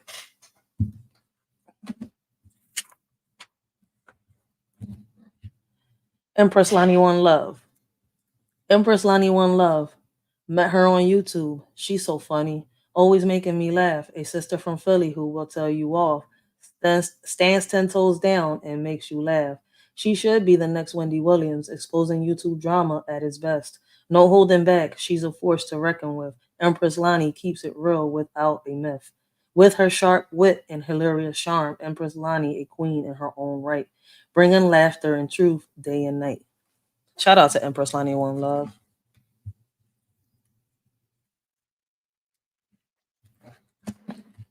Oh yes. Miss Yo Thoughts. Yo, I really look up to Miss Yo Thoughts. I respect Miss Yo Thoughts. A lot of respect for Miss Yo Thoughts. This poem is for her. Shout out to Miss Yo Thoughts. Miss Yo Thoughts, a beacon of grace. Her wisdom like a warm embrace, bringing back the old ways so pure in this chaotic world we endure. An older woman with stories untold, her knowledge worth more than gold. Guiding me with words so wise. In her presence, I realize, respecting the past, learning from before. Miss Yo Thoughts opens up new doors, bringing back in style what's been lost. A generation in need of wisdom's cost. Shout out to Miss Yo Thoughts. Shout out, real shit. She deserves that and much more, yo. Shout out to Miss Yo Thoughts. All right, for those of y'all that have missed it, I know a lot of people are out here celebrating Easter, but do you know that after today, allegedly, Easter is not going to be considered a holiday no more. Easter allegedly has been canceled by Biden. I don't know how many of y'all like the idea. I don't celebrate, so I'm just bringing y'all the news. But I love the way Tom McDonald spoke on this situation. Shout out to Tom McDonald. But let's listen to what he's got to say and how he feels.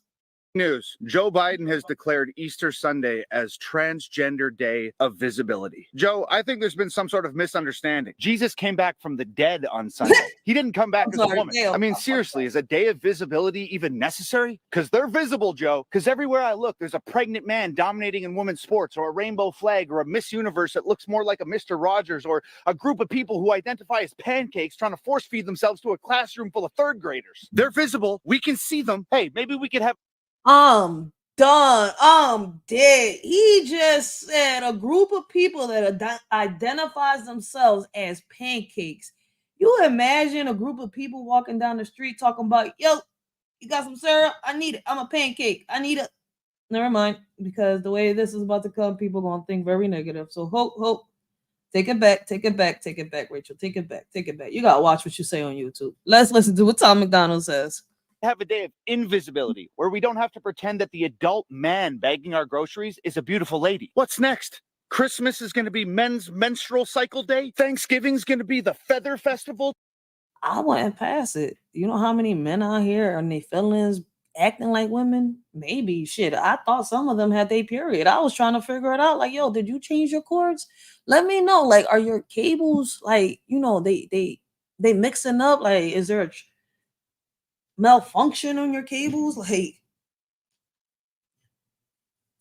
and nothing against, the real gay people out there, nothing against y'all, yo, because they are the funniest and the best to be around. But what people consider to be that nowadays, it's not. It's not. But no offense to them. To bring awareness to people who identify as birds. Let's just rename Monday to Gay Day. Instead of hiding little chocolate eggs on Easter, maybe we can hide candy-coated coupons for gender reassignment surgery. Or hey, maybe instead of blatantly trolling Christians, we could just spend a little more time not running the country into the ground. Happy Easter, everyone. Breaking news. Joe Biden has declared... And he's not lying, because if we are in the middle of war right now and our focus is just these celebrities instead of us preparing for what's about to come, yeah, we really need to rethink it, because a lot of people out here, yo, listen, if war came, you drop like flies. And I'm not here to offend nobody. It's just a reality. It is just a reality.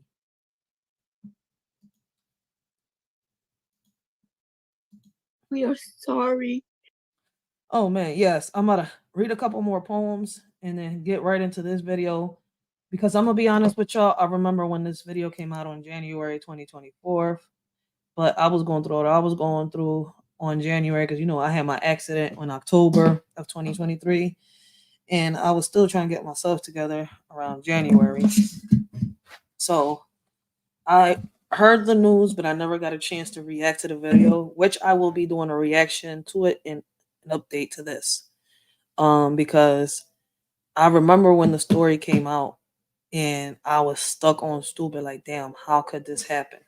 Like, as a parent, how could you let this happen to your kids? Man.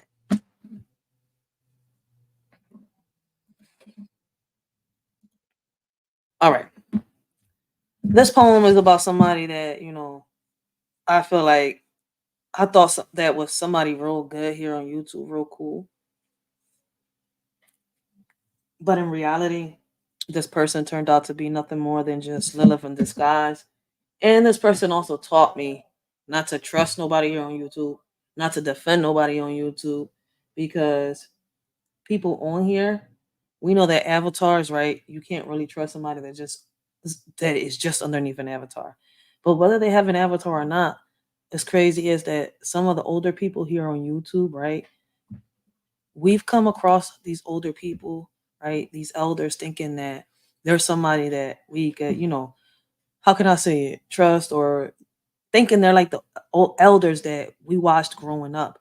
When in reality, these people on here are elders, but they worse than people that are just turning 20, people that are just turning 19, 18. It's like, I don't know, they never had a life. I don't know what the heck is going on with a lot of these elders. but I cannot respect a lot of them. But yo, that's why I made that poem for Miss Joe Talks, because she's one of them that I do respect. Shout out to Miss 504. Shout out to Miss Akimi. Once again, shout out to Yo Thoughts. Shout out to Miss April Showers. Shout out to Marlene Motivates. Shout out to Peaceful Puzzles, because Peace Puzzle Pieces. But I think Puzzle Pieces is around my age. But she got grandkids. I don't know. I gotta figure it out. But shout out to those elders on here that got respect and are out here, doing what they gotta do. Because the rest of them, I feel like, listen, man, how can we, like, you're making me feel like, what the fuck is wrong with a lot of the elders? Sister T. In the garden she waits, a sweet old face, but beware of her grace, for she's a serpent in disguise. Her whispers are poison, her touch is ice. She'll lure you in with her deceptive guise. A true Lilith in disguise, beware of her charm, for she'll strike when when you least expect harm.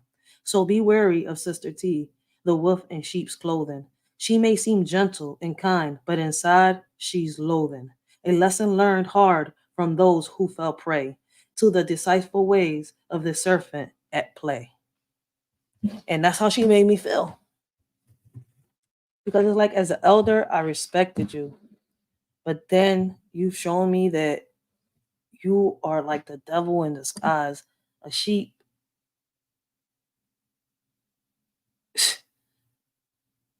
This was crazy. And this is another one right here. This woman right here kept pushing and pushing a pedophile. She kept trying to push a pedophile into people's eyes. And a lot of us refused it, and others gave in. Queen Regina, old and sly. On social media, she spreads her lies, playing victim, but she's the one to blame. Silencing others is all a twisted game. Like Ursula from the sea, stealing voices, taking away their glee, manipulating, controlling with a sneer. But the truth will always be crystal clear. Don't let her darkness cloud your light. Stand tall and strong, ready to fight. Queen Regina's reign will soon decay, and power and voices will lead the way.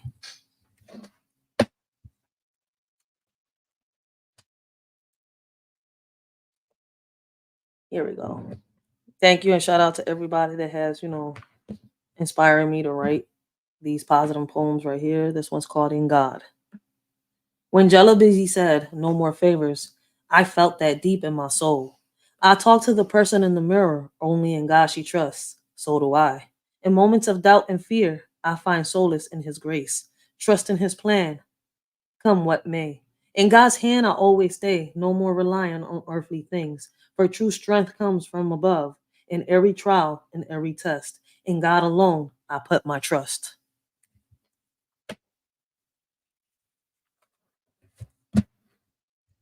Protecting angels. In the darkness, I'll be the light, protecting angels with all my might. With you by my side, I'll always fight. Positivity will guide me through the night. Lord, I promise to hold your hand, guarding the angels in your command. In every trial, I'll take a stand. Positivity will be my band. Through stormy seas and raging tides, with faith as my compass, I won't hide. I'll keep the flame of hope inside, for your angels in me they confide.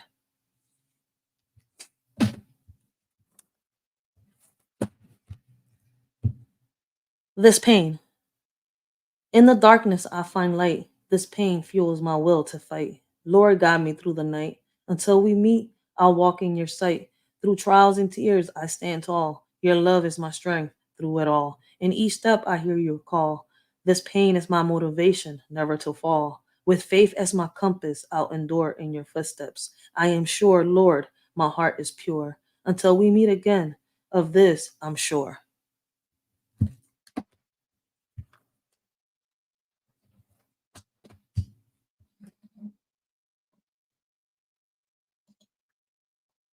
I hope that y'all enjoy these poems. And once again, besides them other two poems where, people did me dirty and I had to, just express my feelings in that way, all these other poems, it's nothing but positivity through all these YouTubers that I have watched. A lot of these poems is, what I've heard people out here say. A lot of these poems are, what I've been through, what I've seen, what I've heard. It's how I see the world. So shout out to all those that are supporting, and do y'all shorty a favor. Like, man, I'm self-promoting this live. I gotta promote it for my book.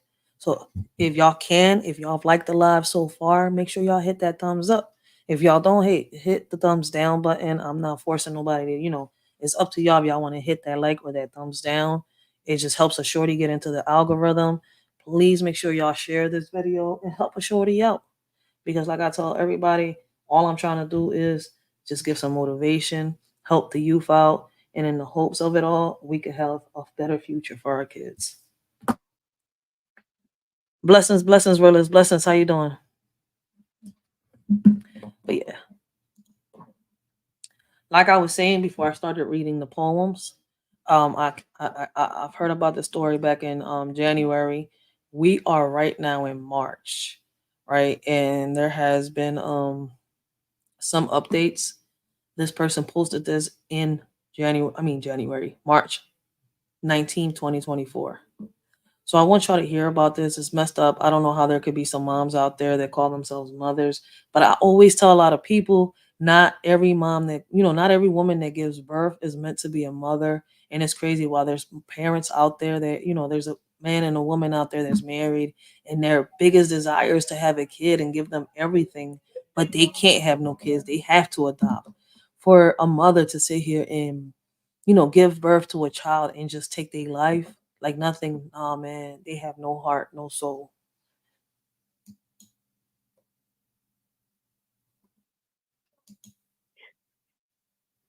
That we didn't do more. We are sorry that we didn't do more.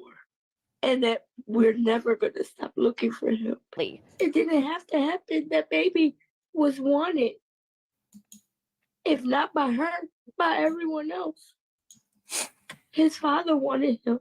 We spoke to his father in Texas today. For you to take him away from me, it really hurts. Like a tragic end to a very young life. Sanitation workers find the body of a child stuffed inside a duffel bag in the city's Mantua section this morning. Authorities right now working to identify the victim and track down whoever is behind this utterly horrific crime. The fact that it's a child just makes me sick. It really does. Which is why if there's anything I can do to help, I'm going to. Who would have thought? Like right behind our home, here's an innocent 2 to 4 year old baby gone. Feet came out and he seen sneakers. He was crying and stuff. So I was like, I just feel bad. I'm sorry that that happened. Apparently, the child was in a poor state of decomposition, so it's probably been a while. This is sad. No baby deserved it. Police say around 9:45 Monday morning, the body of a 2 to 4 year old child was discovered in a duffel bag in the 600 block of North 38th Street. It's unclear exactly how long the child had been there. Apparently, the child was in a poor state of decomposition, so it's probably been a while. Police said the discovery was made by a member of Philadelphia's Community Life Improvement Program, or CLIP, working. Shout out to Clip. Shout out to Clip. I gotta say shout out to Clip because I do be with them here and there. As a block captain, they're the ones that we call and talk to get our alleys cleaned and stuff like that, our sewers and much more. So shout out to Clip. And it's crazy, if they wasn't out there doing their job, they would have never ever came across this baby, yo. Like shout out to Clip, not just for finding this baby, but for the work they put out here on helping our communities become better, on making our neighborhoods look nicer. If the people would cooperate, and help them, our streets would look real clean. But hey, people want, they get what they ask for, right? But they're not grateful or appreciative. Because if they was appreciative, our streets would be looking nice, because these people do come out here, especially when like a block captain like me goes in there and starts asking and demanding. They'll come and they'll send them out here, and our alleys will be clean. Our streets will be clean and much more. They help. So shout out for all the work that they put in. In the area. Among other things, it's a group that makes sure vacant lots and other areas are kept clean across the city. He was crying. He was right in front of my car. One woman tells Action News she spoke to the worker soon after the discovery. He thought it was like a dead animal or anything. And he said he dropped it because it was heavy. And when he dropped it, he said feet came out and he seen sneakers. Police say 2 Community Life Improvement Program workers, known as CLIP, while cleaning trash, discovered a duffel bag and a child's body inside just before 10 a.m. Homicide and special victims investigators responded to the block along with the medical examiner to determine how and when the child died. The discovery just a few blocks from the 3800 block of Reno Street, where back in January, police say they executed a search warrant in connection to a missing 4-year-old boy identified by family members as Damari Carter. Investigators say they charged Carter's mother, 28-year-old Dominique Bailey, and 30-year-old Kevin Spencer with his murder, among other charges, though Damari's body was never found. This is a baby. We all are parents. I don't know if everybody parents, but as a parent, it hurt. Like it really does. It hurt. Family is in mourning as police are searching for the body of 4-year-old Damari Carter. His mother, 28-year-old Dominique Bailey, is now facing murder charges along with her boyfriend, 30-year-old Kevin Spencer. Investigators got word something was wrong after family reported Dominique Bailey was lying about her son's whereabouts. He was last seen November 25th. She was telling us that he was fine. And then when she did tell us that he got hit and killed by the car, she wouldn't give us any information. Then she stopped contacting us, period. When Bailey was brought in for questioning on January 4th, what she told investigators led to homicide charges and led detectives to search the boyfriend's West Philadelphia home and nearby dumpster. Still, no sign of Damari. Family wants to give him the burial he deserves. I want to give him the respect that's due to him and his father and our family. Dominique Bailey, who first claimed the boy was hit by a car, has admitted her involvement in his death. And that's exactly what the family is asking for. That's- Brian spoke to Damari's aunt, the sister of the woman who is now charged in his murder. She says the And what's crazy is I know a lot of people don't watch the news or, don't pay attention to the stuff because of stuff like this, but we do need to pay attention. You want to know why? Because we're in Philly, right? That mom was real smart, right? A lot of people don't pay attention. The alleys are full of trash bags, dirt, trunks, tree trunks growing, everything back there. Like, I mean, literally, it be loaded with trash. Sometimes you can't even walk in or walk out. That's how bad these alleyways get. They search dumpsters. They search around the area. They not once thought like, yo, these alleyways could be a perfect place because it's like in the woods. You could even you could dig a hole in there and bury people. I've seen people do the dumbest shit, like bury a dog or a cat. Why in the alley? There's enough dirt back there that accumulates because people don't clean back there. It's Philly, yo. I've done videos on this. So obviously, yo, I'm saying, I'm like, yo, she's smart as shit. Nobody's going to think about the alleys. And as messed up as these alleys are, like, it's a good thing, see, that a lot of these block captains got together in 2023. And since the end of 2023 and now the beginning of 2024, clips and people are coming together and getting these alleys clean. If they wouldn't have entered that alley and emptied it out, because that's what they were doing, they were emptying out the alleys, getting rid of the trash, getting rid of the tree trunks the trees that are growing that are in the way and stuff like that. So if they wouldn't have done that, they would have never found that kid. And she would have gotten away with it. She doesn't deserve to be a mother. And I hear so many, oh, a mother can't do this, a mother can't do that. Yes, a lot of these mothers are capable of doing that and way more. So before y'all say a mother can't do this or a mother can't do that, yo, go do your research. This is the saddest story that I've heard. Like, I'm sitting here down, man. I remember the story coming out and I had hopes they find that kid, man. And I was trying to get myself together, trying to figure out how I was going to do this podcasting and stuff like that. Like, yeah. So shit like this does happen, man. Be careful. Like, this dad was all the way in Texas. Like, and like, I do have questions for the dad. Like, why didn't you just catch that plane ticket, come down here and did the search with them? But yo, I want y'all to do your own research on this case if y'all want. Okay, y'all ready to be annoyed once again with these She's Mandela about to talk effects? about this. Stop. Pause. She about to talk about the Mandela effects. Hold on 1 second. Oh, my camera's still on. All right, let's get back to the poems. Dancing with the devil. In the dark, I take my chance. Dancing with the devil in a fury trance. Gold in my hand, but pain in my heart.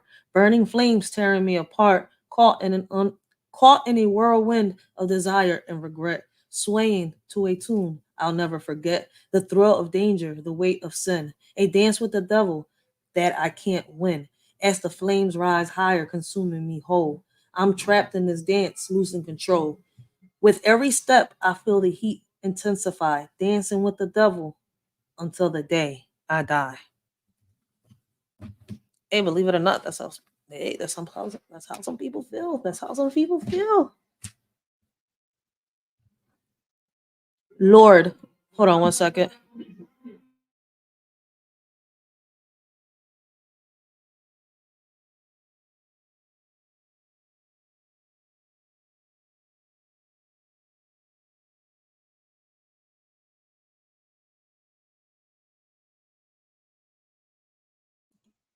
All right, they took it a little further.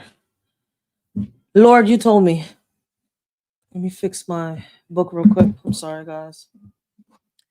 Lord, you told me the worst is yet to come. I know I'm living in hell right now. Darkness surrounds me. I can't see the light. But I'll keep holding on with all my might. The pain is deep. It's tearing me apart. I feel like I'm drowning in my own heart. But through the tears and the but through the tears and the endless night, I'll keep fighting for a glimmer of light. In this moment of despair and doubt, I cling to hope, trying to find a way out. Through the road ahead seems long and rough. I trust in you to guide me through this tough bluff. Shout out to all those that are inspiring me to write a lot of poems. Shout out, shout out, shout out. Lord, you taught me. In the depths of despair, I found strength to rise. Through trials and tears, I saw life through new eyes. You stripped me bare, but in return, I gained your blessings, poured down like sweet summer rain. With every loss, a lesson learned. In the ashes of pain, my soul yearned. You took from me what I've held dear, but in its place, you whispered hope near. Through the darkness and the strife, I found purpose in this life. You taught me pain so I could see the beauty that lies within me. So let me give you a little background on this poem, and when I do the actual upload, y'all gonna know what inspired me to write this poem. Miss 504 in her story. I told her when I got on her panel, she inspired me to do so many poems. This poem right here, Lord, You Taught Me, was inspired by her on how she spoke on her son's story, the battle she fought, with what she went through, and much more. So, like, even in here, it says it. If you hear her story and you listen to this, in the depths of despair, I found strength to rise. Through trials and tears, I saw life through new eyes. You stripped me bare, but in return, I gained your blessings poured down like sweet summer rain. With every loss, a lesson learned. In the ashes of pain, my soul yearned. You took from me what I held dear. And if y'all know her story, through the okay, you held from me what I held dear, but in its place, you whispered hope near. And as y'all can see, Miss 504 is rising. In her story, listen, man, through the darkness and strife, I found purpose in this life. You taught me pain so I could see the beauty that lies within me. And it's crazy, if you listen to her story, you'll see why I wrote that poem. Shout out to Miss 504, Mile for the South.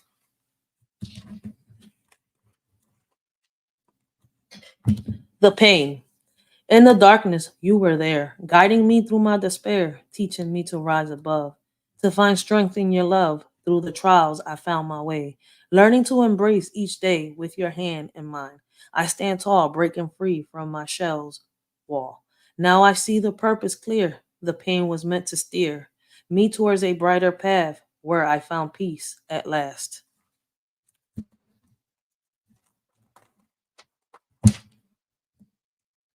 You held my hand. In my darkest hours, you were there, guiding me with love and care. When I felt lost and all alone, you held my hand, made me feel known.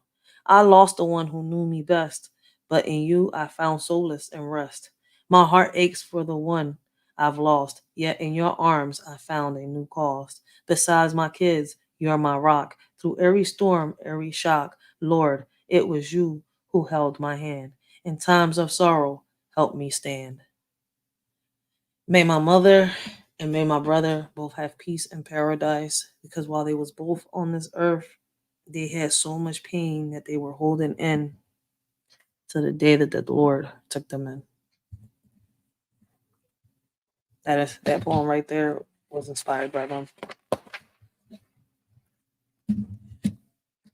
And once again, may my mother have peace and paradise. Raquel, my mother so distant, yet so near. I craved her love, but it wasn't clear. She carried her pain, burdened by fear, placing it on me year after year. Her self love lacking, she couldn't see. The weight on my shoulders, heavy as it can be. Seeking affection that never came free, and a love hate cycle that couldn't flee. I longed for her warmth, a touch so tender, but she couldn't give me what she couldn't render. Her world in my hands, a bond I'd remember, a daughter's love for a mother so tender. May she really find peace in paradise. And as a daughter, I always wish I could help my mom, but I never knew how to. This poem is for my sister, and she is somebody I haven't seen in a while, and I don't want to see in a while. Somebody that I could really say, may the Lord forgive you, because I don't know if I can. Like, the sister in me says, I forgive you, right? Because you're my sister. But the mother in the woman in me says, may God forgive you, because I can't. Isabel. Isabel, my sister, but Lilith in disguise. When she doesn't get her way, she'll fabricate a lie. They say forgive her, but I can't let her win. May the Lord forgive her for the mess she's been. She's the reason my kid's father is gone. Her deceit and manipulation have done me wrong. I won't let her ruin my life with her decisive game. I'll stand strong against her lies and shame. Isabel, maybe family, but Lilith lurks within. I'll protect myself and those I love from her sin. May the Lord guide me through this strife and keep me strong against Isabel's decisive life. It's messed up when you have to feel like that about somebody you care. But when that somebody you care has ruined your life to the point where there's no despair, that's why they say cherish those you love, because tomorrow's never promised. And she didn't cherish us, the ones that loved her.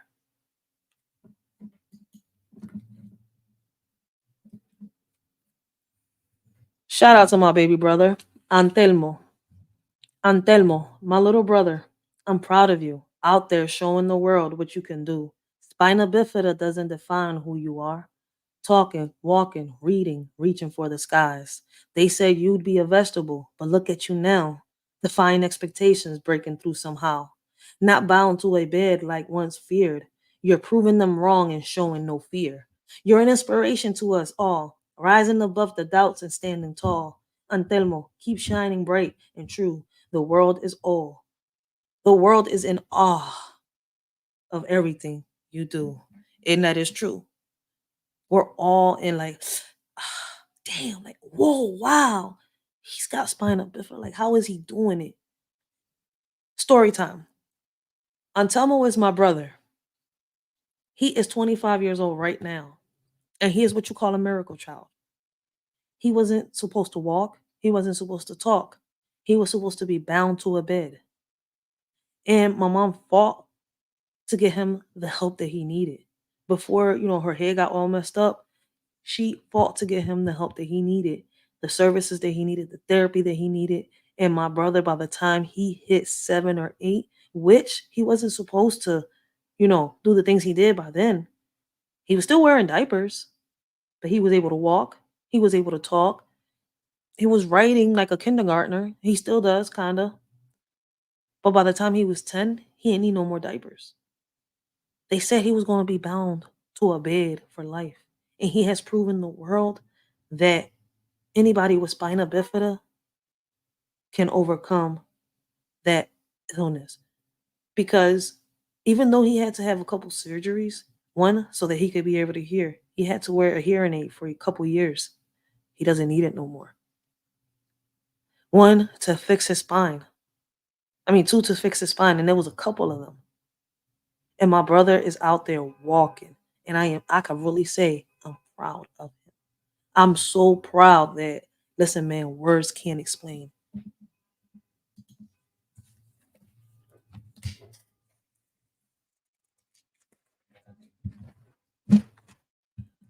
Gregory, damn, bro. For those of y'all that don't know, Gregory is my brother, and I hope that he does have peace in paradise. Gregory, Greg, may you have peace in paradise, little brother. You were loved by many. Even in your darkest times, we cared for you. Your absence has left us a void that we can't fill. In your pain, you thought no one cared. But know that our love for you was always there. You took your life and left us shattered. Our hearts ache with the loss of a soul so dear. We miss you more than words can say. Your memory will forever stay. In our hearts, you'll always be alive. Rest in peace, dear Greg, my angel's guide. And, and that's how I really feel because, like, yo, to this day, like, since I got the news, I can honestly say I miss my bro. And I guess God does things for a reason. I think that, in my honest opinion, God took those, the people around me, their wings because he gave them their wings and took them with him for the simple fact that if they kept being here, they wouldn't just be hurting themselves. I think they'll be hurting, they would have kept hurting me in the process. And how could I help those that I was assigned to help if I was in the stage that I was in? See, when it comes to my mom got to a point where she was kind of losing her mind. She had tumors in her brain. My brother had schizophrenia, didn't want to get no help, while my other brother was listening to me and, doing what he had to do, but got distracted. In the process of me dealing with my psycho sister, but my younger sister, I was the one that I kind of really, really, really raised. And, she was doing the school situation, having problems, but she actually managed to graduate. So my brother was loved and he was going through a lot of depression after, especially after my mom passed away. And, he's not here with us because he decided to, take his life. And that's why I speak a lot on mental health. And, I tell them, "Look, listen, check on your loved ones because you never know what they really, really going through deep inside." And what's crazy is, like, these are the holidays. My mom's favorite holiday was Easter. My brother's favorite holiday was Halloween. Like, it should be crazy. And speaking about my sister, this is my baby sister, Johanna. Johanna, my little sister so dear, the youngest of us, always near. In my heart, a bond so true. Love you always, no matter what we go through. Through thick and thin, you're by my side. In you, my trust will never hide. A special place for you I keep. In the sibling love so deep. Unbreakable bond that will never sever. With you, I'll cherish forever. Joanna, my loving little sister. Together in this journey, we'll bluster.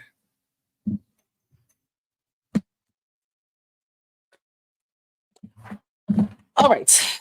On to reacting to this video and give the poems a little break real quick. So I do apologize. Let me ask y'all a question. How many of y'all believe in Mandela effects? Me, I don't know. I'm a little, it could be true, but then it's kind of like, I don't know. So I've been listening to people's Mandela effects and I listened to what she was saying. This was part 3 of her story. Her name is Nini's World. Yaja's World Official, if y'all want to follow her on TikTok. But she's speaking on the Mandela effect, and these are the 3 that she finds, a little. Let's see what she got to say. What are y'all opinions, and what do y'all think? Because these 3 I'm about to bring y'all thought the Richard Simmons one was bad. Okay, y'all ready to be annoyed once again with these Mandela effects? Because I don't mind them because all they do is just test my noggin and have me out here doing my research. Real shit. These 3 I'm about to bring y'all thought the Richard Simmons one was bad. I'm about to bring y'all 3 more that you're gonna really be questioning your whole life. Okay, hold on. But before I show y'all that, I'm convinced that CERN definitely has something to do with these Mandela effects at this point. And the reason I say that is because I haven't been able to find any new ones. Yo, did I ever And share I'm a trying to live? figure I out think I why. forgot to share my Because live. I'm why they tripping. not happen constantly? It seems Oh, like shit. it probably I already happens forgot. the most when they turn that CERN machine on. But let me know what y'all think. Okay, now I for this probably first didn't, one, but we're I gonna don't start know. off But just light. in case I forgot. Smokey the Bear or Smokey Bear? Let me know which one y'all think it is, okay? Because I know what I remember. I remember it being Smokey Oh, the I'm not Bear. even sharing the Because Smokey stream, am Bear I? just sounds I should incomplete. be. Smokey the Bear. And then All right. For those of y'all that do know about Smokey the Bear, be honest with a shorty. Be honest with a shorty. When you was growing up, are they drawing with the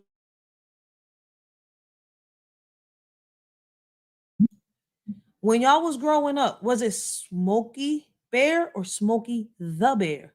Because I'm gonna be honest, I think they changed the title not so long ago. Because I know it used to be Smokey the Bear. Let me see.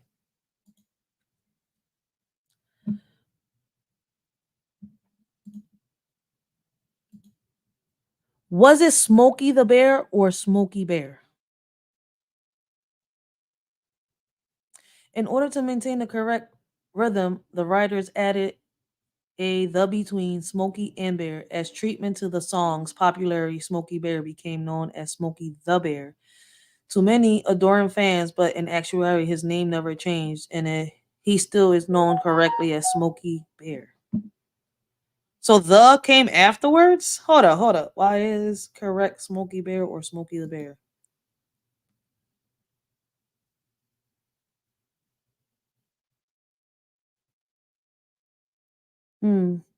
That's all you showing me? Oh, it's a video. Hold on. I don't know if y'all can hear what I'm hearing.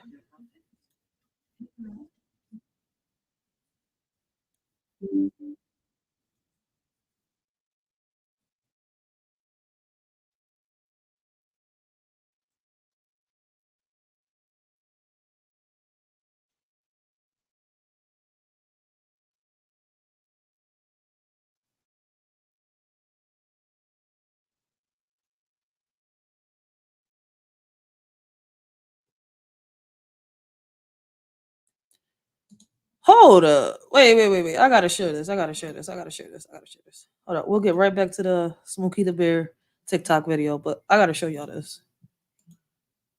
I gotta show y'all what I'm seeing. All right, here we go. Y'all see it? All right. So let's listen to what they're saying. Let me go back to where. All right, here we go. Listen to what they're saying, then we're gonna go back to her video. America's most famous wildfire prevention mascot has created a rift in their home. So they reached out to us here at Next to see if we would settle it for them once and for all. John says it's Smokey the Bear. Julie says Smokey Bear. John and Julie from Arvada, we got the U.S. Forest Service on the line. So for those of y'all that are in the chat, right? If y'all in the bushes or something, like let us shorty know. Like, do y'all think it was Smokey the Bear or Smokey Bear? But this lady in here, y'all gonna hear it in 1 second. She's talking about Smokey never had a middle name. Smokey the Bear. The is not a middle name. It's just letting us know that it is a bear. But I swear that my whole childhood it was Smokey the Bear. So what was it like in the 60s or in the 70s? It was Smokey Bear? Because this Smokey Bear is recently. To save your marriage. Smokey Bear does not have a middle name. And I believe the confusion is caused by the song where you sing Smokey the Bear, Smokey the Bear. That's where the confusion lies. The song makes it sound like he has a middle name, but in reality, he doesn't. Julie, you win. It's Smokey Bear. John, you lose. The lesson here is twofold. One, never doubt your wife. Two, only you can prevent forest fires. That's the dumbest thing to say. I swear to God. So they say it's Smokey Bear. I wonder how many more people are going to say it's Smokey Bear. I swear it was Smokey the Bear, but let's see what she's got to say and how, what she comes up with. Somebody found evidence that it was Smokey the Bear. Hold on. See, okay, y'all ready to be annoyed once again with these Mandela effects? Because these three I'm about to bring y'all thought the Richard Simmons one was bad. I'm about to bring y'all three more that you're going to really be questioning your whole life, okay? Hold on. But before I show y'all that, I'm convinced that CERN definitely has something to do with these Mandela effects at this point. And the reason I say that is because I haven't been able to find any new ones, and I'm trying to figure out why. Because why they not happen constantly? Because it's only happening in the internet. See, when it comes to the web, they could sit here, they could put something out, they could take from it, they could delete, they could add to it, and make us all feel like we're going crazy. But that's my opinion. I don't know how many out there feel like that, but that's my opinion personally. Constantly. It seems like it probably happens the most when they turn that CERN machine on. But let me know what y'all think. Okay, now for this first one, we're going to start off light. Smokey the Bear or Smokey Bear? Let me know which one y'all think it is, okay? Because I know what I remember. I remember it being Smokey the Bear, because Smokey Bear just sounds incomplete. Smokey the Bear. And then somebody. All right, she says Smokey Bear just sounds incomplete. That's not even it. Is that when you looked at the books back then, it said Smokey the Bear. The advertisement said Smokey the Bear. The song said Smokey the Bear. They wasn't gonna say it's Smokey from Friday, right? Smokey. So they made sure they said Smokey the Bear. Because even people out here, I guess, I don't know, maybe this is in my opinion, people out here could nickname themselves Bear. They do it in Spanish. They call themselves Oso. Be like, ven aquí, Oso. And I'm like, you calling a bear? I'm like, no, that's his nickname. It's Oso. For real. Somebody found evidence that it was Smokey the Bear. Hold on. See, that's the thing about these Mandela effects. They get real sloppy because it's some evidence usually. I'm going to just say usually because you're going to see the next two that I'm going to do. I don't know. But usually there's some evidence left over in Exhibit A. The true story of Smokey the Bear. Okay. Now, y'all might have heard. Somebody see, told y'all. There's some proof out there. Somebody had the actual book, and I remember them books. Smokey the Bear. I think, yo, listen, man, the first time I ever had a Smokey the Bear book was, I was like probably 6, 7 years old, and my mom took me to McDonald's. They had the little books in the kids meal. I remember she got the kids meal. I didn't want the kids meal because I wanted to be like a grown up, and I wanted to, for the first time, try the Big Mac. Like, so she took the nuggets and the fries and whatever was in there and gave it to my brother. He ate that with his other kids' meal, right? So he basically had 2 kids' meal. First time I had my Big Mac, and I'm sitting here reading Smokey the Bear. So I know I'm not tripping. Shit, you will never forget your first trip to McDonald's. Not your first trip, but the first time you go to McDonald's and you get to have a adults meal. You're not stuck just getting the kids meal. Like, I'm so bored eating the same shit over and over again. I didn't say it like that. I was young, but y'all get my point. But yeah, it was Smokey the Bear in school. I think I read the book again a couple years later when I was doing it's not community service, it's volunteer work. I think it was a little later in the high school when I was doing the volunteer work here in the after school programs, and I read the book a couple more times. Then when I had my firstborn, I read the book again, Smokey the Bear. So when did it become Smokey Bear? I guess that's what they call part of the Mandela effect. But in my opinion, it's them using the internet, whatever you want to call all this, the web, to their advantage. They could delete, they could add. Heard this one already, but just stick with me because I'd never heard about this Mandela effect. And when I tell y'all this shit tripped me out because I know this man, his name is Ed McMahon. He used to work for Peace. I remember him, yo, for that clearance house thingy, for that money they used to give away.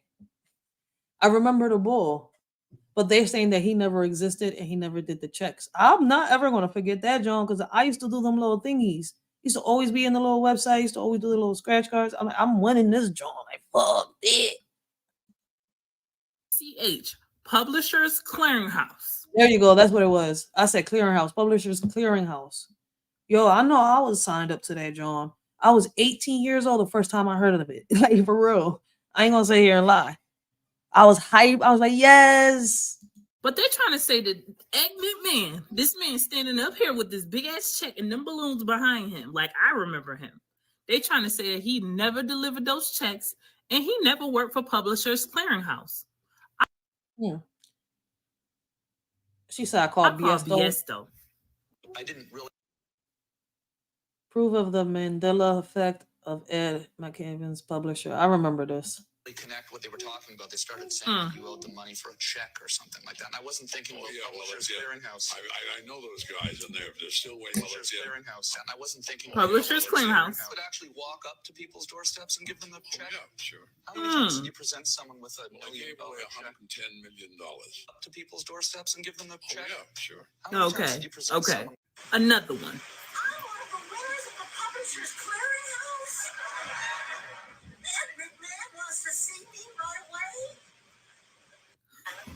Okay, this next one is for my younger generation.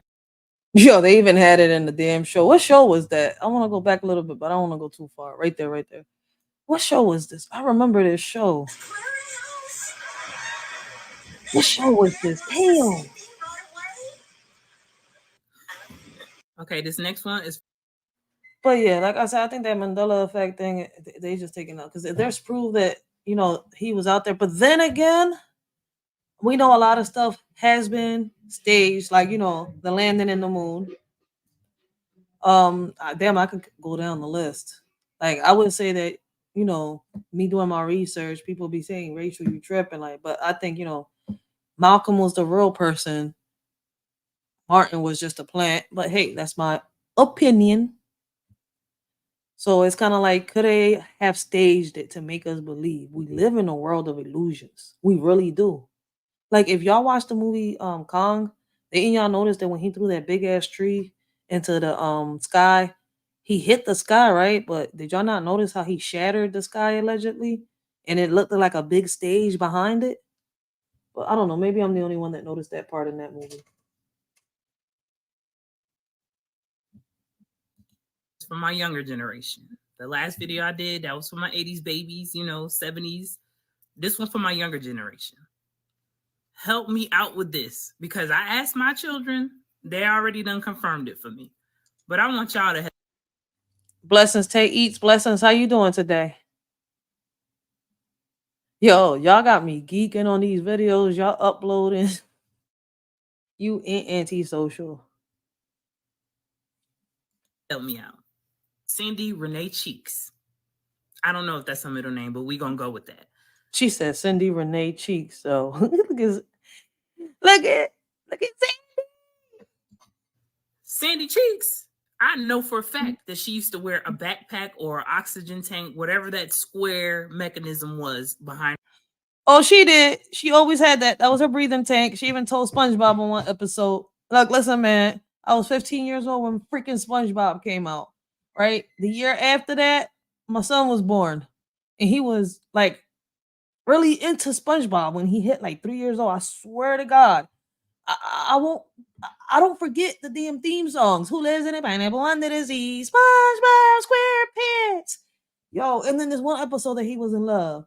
Krusty Krab pizza. It's the pizza for you and me. Yo, I swear to God, 1 o'clock, 2 o'clock in the morning, I would be asleep and you hear the speakers so loud, like if it was a concert in my crib.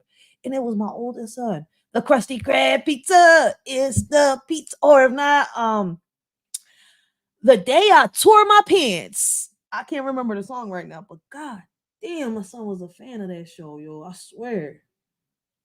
But yeah, Sandy had a little backpack. That was her little oxygen tank. I'm guessing now they'd have her with, because I haven't seen SpongeBob in a while. So I'm guessing they took out the oxygen tank. And now they're saying that it never existed. Well, how is the squirrel going to survive under there with just a fishing bowl in her head? And her back, it used to be there. But when I tell y'all, I scrubbed and scrubbed and scrubbed. Like, I tried to find this backpack or oxygen tank, whatever the hell it is. There's nothing out there. So if you find something, please let me know. Furthermore, am I tripping? Did she not ever have an oxygen tank or a backpack on her back? Like, all the time. I'm not talking about just one episode where she went to the moon, because I saw that somewhere where they said she No, she always had that tech, yo. I ain't gonna forget this, man. Yo, SpongeBob ruined the last 6 years, seven. No, man, it's longer. Jesus Christ. Oh my God. Because when I had my second one, it was worse. This one had a concert. The other one had what you call them when it's out there. They're concerts, but they're in an open place. This one would blast not just the TV in the speaker, he would blast the phone. And I'm saying, I'm like, how was you doing? It's like, I'm like, yo, like he's walking around with the phone listening to one SpongeBob song while the speaker is playing another one. And I swear to God, it's like a repeated cycle. Who lives in a pineapple under the sea? SpongeBob, the Krusty Krab pizza. It's the pizza for you and me. The day I tore my pants. I'm saying, I'm like, yo, I would never want to split my pants. Never, ever. But yeah, I don't know. Like I'm SpongeBobbed out. They wore me out with SpongeBob, but she's not lying. As much as I saw that damn show, like it came out in my dreams. I swear I would look down at my food and the food would spell SpongeBob. The pepperoni on the pizza would spell out SpongeBob because that's all I. Yo, for a while, is all I heard was SpongeBob. That's not fair. Like even until I got pregnant, I'm glad she's not into SpongeBob. Like that's when the cycle broke when I had her. Jeez, I was SpongeBob out. Like I couldn't deal with it. I can't even look at a pineapple right now. When I look at the squirrels out there, they're all named Sandy. I'm like, look at Sandy Cheeks. One Sandy Cheek. Sandy went out there and had a whole bunch of kids. They're all named Sandy. Point blank, period. Like my daughter says. I don't know if y'all ever went through what I went through, but I know I don't want to see SpongeBob no more.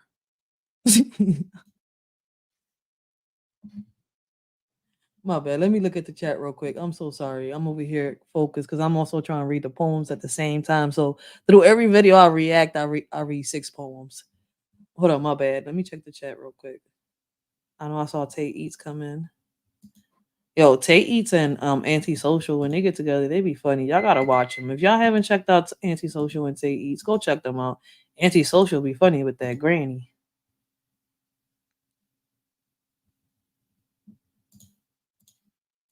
So if you haven't, make sure y'all go do. A lot of people wasn't into SpongeBob. A lot of parents wouldn't let their kids watch SpongeBob, but a lot of parents did. But I was a young parent myself. Like I don't know how many people know it. I was young. I was 16, going on 17 when I got pregnant on my first one, my firstborn. And I was 19 going into 20. No, I was 20 going into 21 when I got pregnant of my second one. And the inner me was nothing more than a child. So it's kind of like I was a baby having a baby.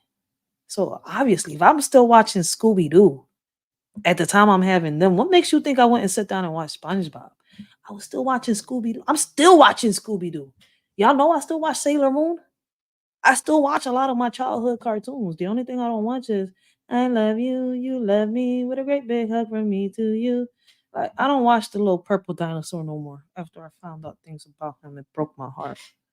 You mean a big purple dinosaur is what? What?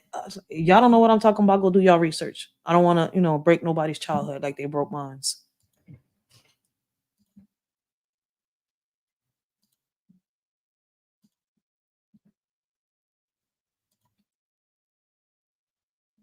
Oh yes, yes, yes. Young Riaz just reminded me. Shout out Riaz. If you got Toots link, please point it. Yes, she is a young lady, very smart, very intelligent, and very wise. Go make sure y'all check out Toots. Riaz be in her panel a lot, and I like the shorty. I really love her channel. I really do. Young Riaz, if you can, I know you got her link. Make sure you share it. But yeah, that's what I wanted to say. When it came to the video.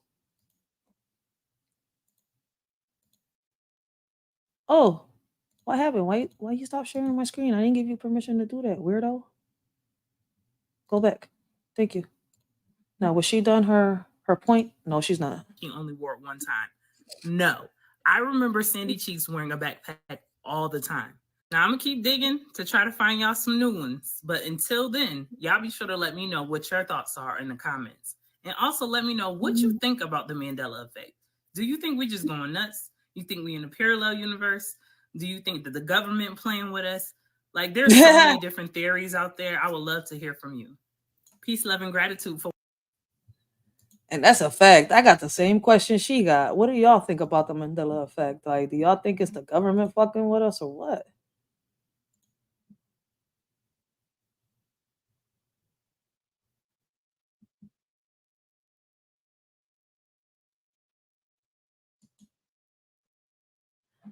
Hold on 1 second. I'm about to read y'all a couple poems real quick. All right, I showed y'all those videos.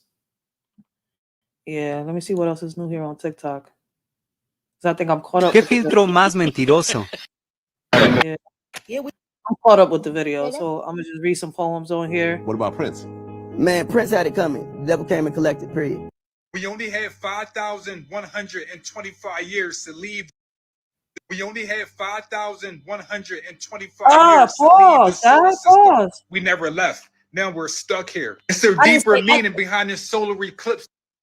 All right, there you go. Damn, it didn't want to pause for me. I do apologize. I do apologize.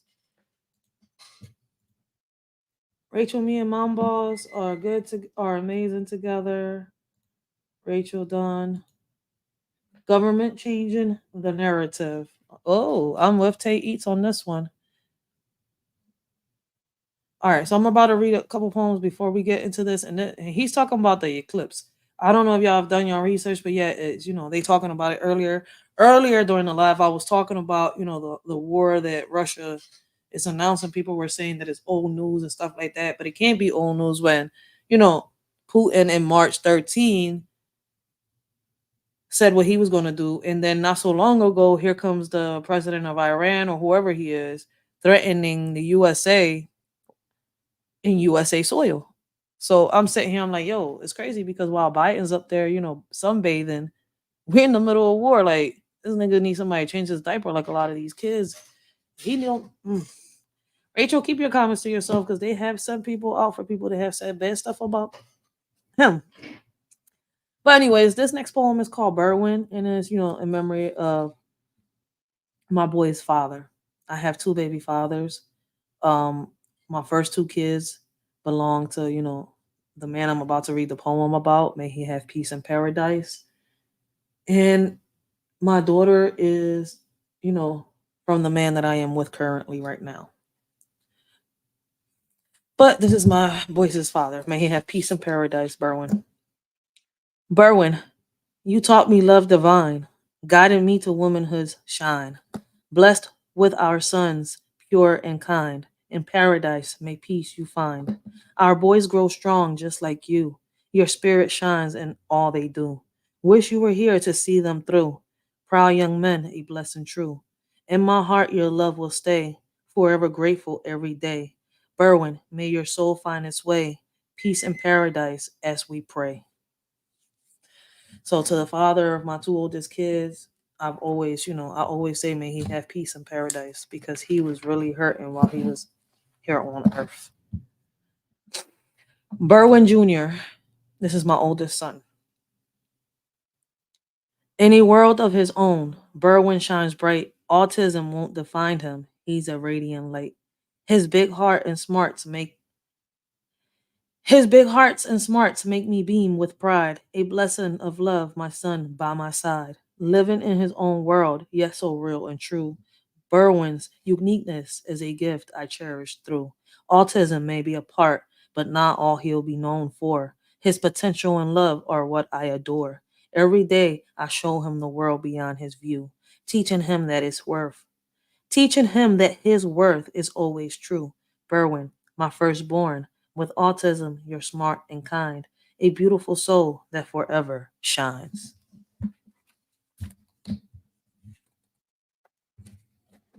Juan, that's my youngest boy. Juan, my middle child, a bit hard-headed, but he's hard. Juan, my middle child, a bit hard-headed, but his heart is pure and loving-hearted. He's his sister's protector, my pride and... Let me start over. My bad, because reading the other poem has me a little... I do apologize. Juan, my middle child, a bit hard headed, but his heart is pure and loving hearted. His He's his sister protector, my pride and joy. In his presence I feel like a proud mother. Through ups and downs Juan stands tall, his strength and courage never small. In his eyes I see determination and grace, a son who fills my heart with love in every embrace.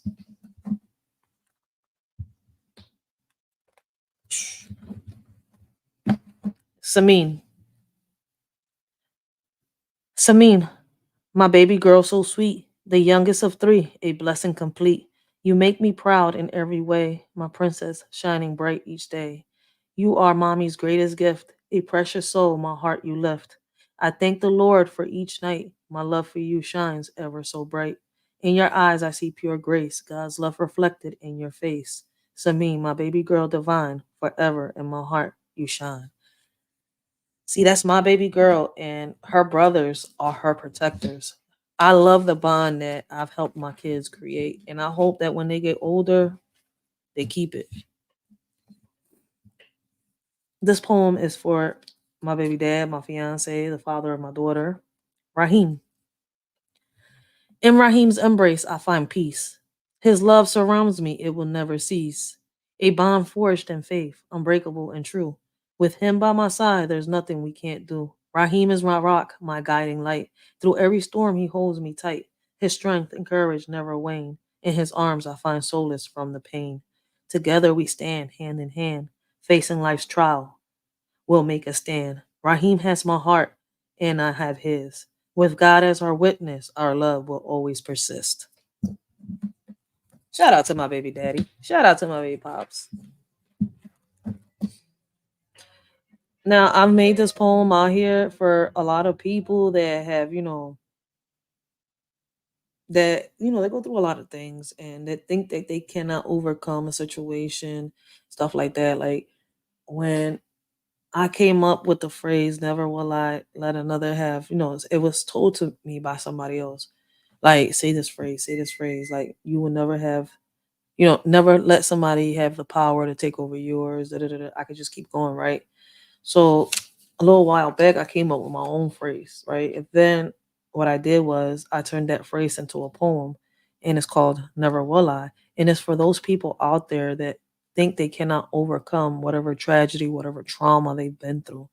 Whatever we've been through in life, we can overcome it. We just cannot let others have the power to take over ours. And this poem is called Never Will I. In the depths of my soul, I find strength to stand tall. Never will I falter, never will I fall. My spirit unbreakable, my will a blazing fire. No one else will control me, no one else will inspire. Through trials and tribulations, I'll hold my ground. No one can dim the light that's within me. No one can dim the light that within me is found. I am the master of my fate, the captain of my soul. No one else can dictate, no one else can take control. With unwavering resolve, I'll navigate this life storm. I'll rise above challenges and emerge transformed. I am the author of my story, the ruler of my mind. Never will I let another have the power to bind.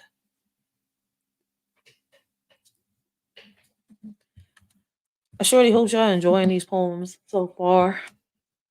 And like I said, these poems are meant to be motivational, are meant to, inspire the same way that I got inspired to write them. Thank you, Lord. In the darkness, you are my light. Through the struggles, you held me tight. Lord, your strength helped me survive. In your love, I found my drive. When I was broken, you made me whole. Your grace saved me. Your grace saved my wounded soul. Despite the pain and all the tears, you wiped away my darkest fears. Through every trial, you were there. Your mercy showed me that you cared. Lord, it's you I thank for all I've gained. In your presence, I'll remain.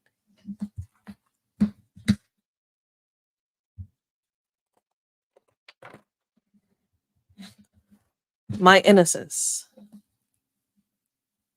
In the darkness, they tempted me so bad. But my innocence a treasure to hold, the devil's whispers a tempted plea. Yet I stood strong, never given into his decree. Through trials and temptations, I held my ground, my purity, a shield that could not be bound. They propped and prodded, trying to deceive, but my soul remained steadfast. I did not cleave. With each test of faith, I grew stronger still, defying the devil's every will. My innocence intact, my spirit free. I still taught against the devil's plea. And there are a lot of people to this day that can fight temptation. And through, the will of grace, because of them believing in God, I guess he's send the angels down here to be able to protect a lot of people because yes, there are a lot of people out here that have been through a lot. And we could say that, they've been close to what we've been through, whether it's been molestation, raping, or, stuff like that. But they've been able to avoid it getting that far because they've had angels guarding them. They feel blessed. So shout out to those people out there that, they have been blessed, that are feeling blessed, that say that yes, that we can fight, we can do this. It's just that the way we've been brought up, the way we've been raised, the way we've been taught, a lot of us don't know how to survive. A lot of us don't know how to fight back. And what's crazy, when we're young, some of us try it but don't realize we got to keep training. We got to keep fighting. Some of us give up. Some of us keep going. I mean, it's crazy. I can go about this in different ways, right? But they're not all just my stories. And not everyone thinks the same. No more apologies. Apologized when I was never wrong. Took so many hits, mind, body, and soul. I'm still standing, Lord. It's only thanks to you. Through the storms and the darkest nights, you are my strength, my guiding light. In your grace, I found the will to fight. Every battle, every fear that fell, you were there to lift me up and propel. I'm still standing strong because of your love. So shout out to everybody, like I said, that has inspired the shorty to write all these poems. Family portrait. In my mind, a vision of us all, gathered together, standing tall. Many times dreamed of a family portrait, a moment frozen in time, never to fade. Laughter and love fill the frame, each smile telling a story without shame. Many times dreamed of a family portrait, a bond unbroken no matter the weight. Through ups and downs, we remain strong. In this picture perfect world where we belong. Many times dreamed of a family portrait, a treasure to hold on to, no matter what fate. And that's what's crazy. A lot of people, all they got is left is just memories because it was the best memory they ever had. And what they hold on is to a picture. Like you got that family portrait, but how much of it is real?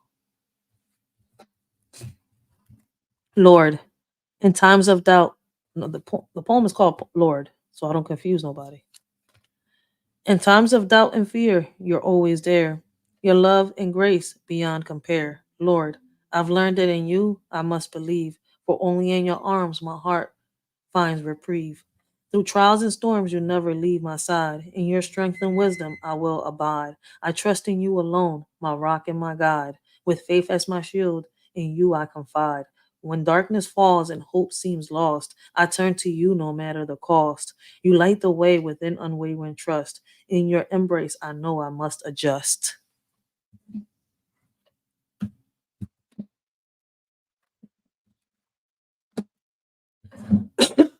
Bound by blood. Guys, this poem right here, how a lot of us feel like we're in the wrong generation? Well, I made this poem because I didn't just feel like I was born into the wrong generation. I feel like I was born into the wrong family at times. And I don't know if there's people out there that understand where I'm coming from, right? So what I did was I put this into a poem, right? Because I do hear a lot of stories, but I hear more out there that like, and I don't know if it's true, if it does exist a lot, but hold on one second, guys. Give me 1 second.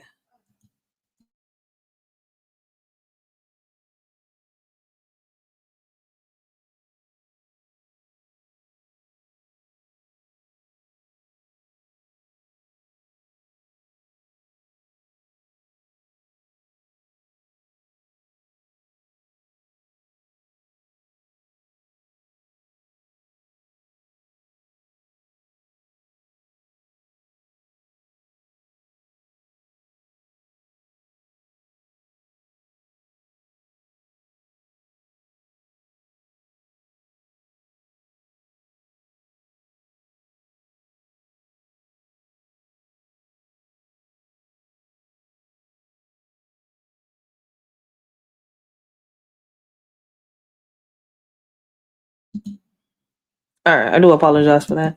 But like I was saying, I have my reasons for that, and I know a lot of people, feel the same way listening to stories like that, but they won't straight out just say it, right? So this poem is called Bound by Blood, and when y'all hear it, y'all will kind of understand what I'm trying to say. I do better with the poems than me trying to explain. In a family of tradition, I stand out like a sore thumb. Born into the wrong lineage, feeling like I'm on the run. Surrounded by expectations that I can never meet. Yearning for a different fate, longing for retreat. Mismatched with my bloodline, an outsider in my own home. Struggling to find my place, feeling lost all alone. Dreaming of a different life where I can truly be free. Cursed with this legacy that never quite fits me. Not just born into the wrong generation but the wrong family too, bound by blood ties that suffocate and constrain my view, searching for acceptance in a world that doesn't understand, destined to break free from this legacy unplanned. And the reason I wrote that is, right, because even though a lot of people don't be straight up out there and say it, and some do, right? It's kind of like some people would say, I'm the ugly duckling, right? Me, I just say I'm bound by blood. A lot of people feel ashamed to be related to somebody because of what this person has done. And what's crazy is, I've always said it, I don't just feel like I was born into the wrong generation. I feel like I was born into the wrong family. Even though I love my brothers, I love my sisters, all I ever wanted was my mom's love and affection. I still feel like I was born into the wrong family. And that's just how I feel.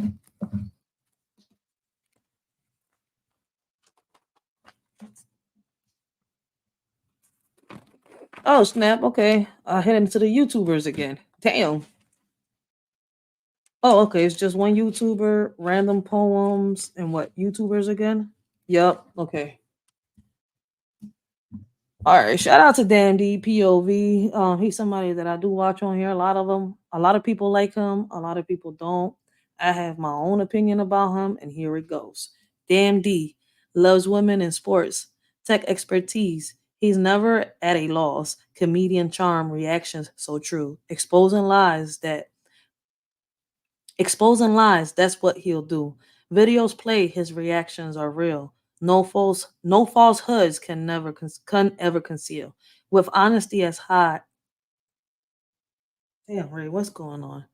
Damn D loves, Damn D. Damn D loves women in sports, tech expertise. He's never at a loss, comedian charm, reaction so true, exposing lies. That's what he'll do. Videos play, his reactions are real. No falsehoods can ever conceal. With honesty as his guiding light, Damn D shines bright, a man of integrity, strong and bold. In the world of lies, he'll never fold. With love for the truth and justice in his heart, Damn D plays his part. So that right there was for Damn D. That's how I see him. Well, let's move on to the next one. In the wrong generation.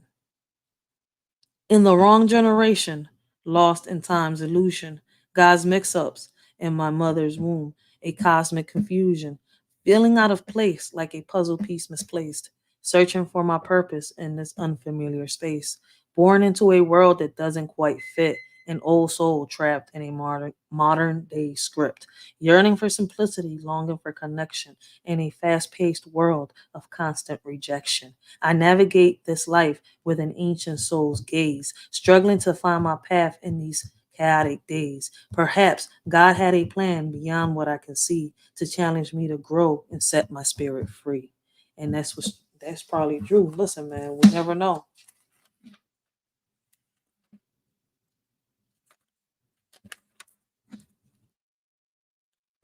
That poem right there was called In the Wrong Generation. All right, let's get to this last video, and I would love to hear what y'all got to say. Then I'm going to read a couple poems, and I'm going to end this live.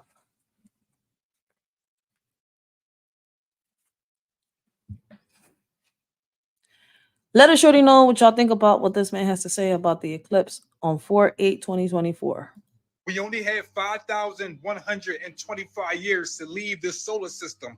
We never left. Now we're stuck here. It's a deeper meaning behind this solar eclipse that's coming in April, but I'm gonna get into that a little later. We just witnessed the upside down moon, the wet moon, the devil smiling, or the devil horns not too long ago. I know people say, well, we see this all the time, but it's a deeper meaning behind everything. The universal language is star constellations. If you can't read the star constellations, you will never be able to travel the cosmos. And everything is about travel in the universe. One of the best things you can do is get a telescope. Yo, I would love to have somebody on my panel that knows about the stars, that know about the zodiacs, that that could explain to me if these people are really on point or not. That's why I post these videos. Yo, let me get your thoughts on this. Let me get your opinions. Man, I learn from everybody, and I am doing my own research. So I know he on point with a lot of stuff, but a lot of stuff on here, I'm not sure if he is or not. So since I'm still learning, I would love to get other people's perspectives to add on to my knowledge so that I can keep on researching. And try to understand what you are looking at. We all have a chance to leave the matrix. Anytime you see a planet alignment, we can leave. Ever wonder why when you first wake up spiritually, the first number you see is 1111? Why 1111? 1111 means a portal, two doors, a door that open and a door that close. The sun represents 11. This is the door where you enter in our reality. The other 11 represents Saturn. This is how you exit throughout our plan. We use this to enter the plan. We use this to come on our solar system. And we use this to exit our solar system. This is the 1111 portal. The solar eclipse in April is going to change everything. Everything. Once you understand these numbers and dates in the matrix, you can solve all kind of puzzles. The solar eclipse is happening in April, the 4th month, on the 8th day, 2024. You add those numbers up, you get 20. And the Roman numeral for 20 is XX. And we know the solar. Okay.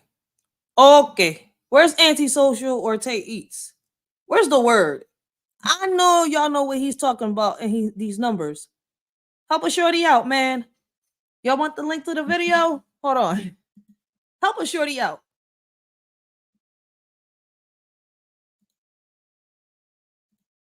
No, I'm trying to copy the link. There you go. Yo, he's losing me in these. Who understands this numerologies or let me go back a little bit. Yo, this is crazy. Listen to what he's saying. I understand a little bit, but I am also doing my research. We only have 5,125 years.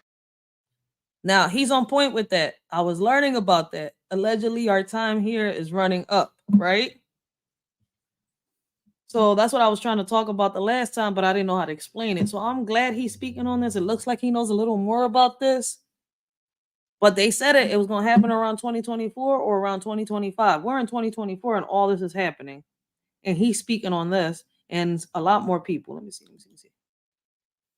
No, I don't have to find it. Go back up. What about Prince? We only have 5,000. There we go.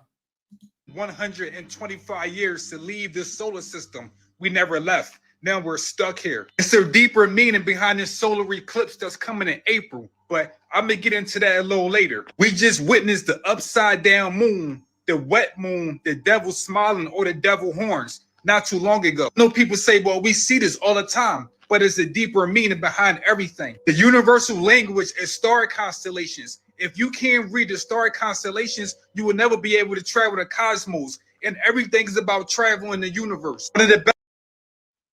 Somebody in the comment said their life path is 11. What life path? I look at my hand and I see lines, man, and people. I can't do this numerology thing, man. I know. I think it was Tay that told me I'm a 7 on something. No, wait, a 9. A 9. She said I'm a 9. She said I'm a 9 too. So I was reading on the 9 a little bit, and I'm still, I don't want to put my foot in my mouth because I'm mixing a lot of stuff up as I'm learning. Like, whoa, hold up, I gotta separate y'all real quick. But him, I'm in my last incarnation. I'm not coming back here. My life path was 11. I always see 11. I think we're on a new life form, and then we will show up Fear control. I hope all the airlines would be canceled during solar eclipse. Been seeing it lately. It's just going to be just another day of what's been continuing until activation. What activation? We're gonna be superpowers now. Let's The go. best things you can do is get a telescope and try to understand what you are looking at. We all have a chance to leave the matrix. Anytime you see a planet alignment, we can leave. Ever wonder why when you first wake up spiritually, the first number you see is 1111? Why 1111? 1111. Hold up. He just said we could wake up spiritually, like we could leave. How we do that? I really need somebody to break this. Where is the word when you need him? Because I want this video broken. The link is in the chat, or whoever wants to copy it and check it out. That means a portal, two doors, a door that open and a door that close. The sun represents 11. This is the door where you enter in our reality. The other 11 represents Saturn. This is how you exit throughout our planet. We use this to enter the planet. We use this to come on our solar system. And we use this to exit our solar system. This is the 1111 portal. The solar eclipse in April is going to change everything. Everything. Once you understand these numbers and dates in the matrix, you can solve all kind of puzzles. The solar eclipse is happening in April, the 4th month, on the 8th day, 2024. You add those numbers up, you get 20. And the Roman numeral for 20 is XX. And we know the solar eclipse is going to make an X on 4/8/2024 across America, which is 20. And we all know the world shut down in 2020, which is XX, because we're about to be double crossed once again. Yo, that should get me to thinking, why did they rename Twitter as just X, right? Because now you got a black label on Twitter with an X on it. Yo, wait a minute. Remember, we only have 5,125 years to travel throughout the solar system. We are supposed to lead the solar system, get all kind of spiritual knowledge and spiritual technology, then come back on this planet so we can make everyone evolve. But we ain't go nowhere yet. It's a deeper meaning with the sun, the moon, and you, because we all have a purpose in what's about to take place. They're going to double cross us because we are not evolving. We are not supposed to be on this planet right now, but you can't tell people this. So many people are worried about the Bible. Yo, that's a fact. Listen, man, there's a reason that I stopped doing a lot of lives. I'm not going to sit here and lie. When you speak on situations like this, even when you got proof and you showing this, like, listen, if I was to show y'all the videos, right, and all the information that I got from how they've taught us wrong about the maps and everything, I could just keep going the moon. I recently just heard this guy on TikTok talk about what if Mars was here on Earth, right? And I'm saying, like, how? And he had the pictures, he was comparing it. He went and searched up, looked up that map that they got on the grid for the, the world. People, they got maps here on Google. You can see everything, right? And through the little satellite map, he was able to see the little, thing where the NASA trucks were at. I'm saying, I'm like, yo, y'all ain't see it. Like, we've been told that everything in front of us is a stage. Believe half of what you see and you hear.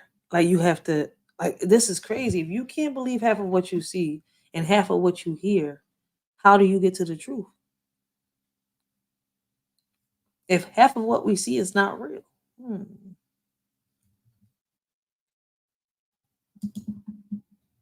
But yo, Bull making a lot of sense. And I wish I had somebody that was an expert on this.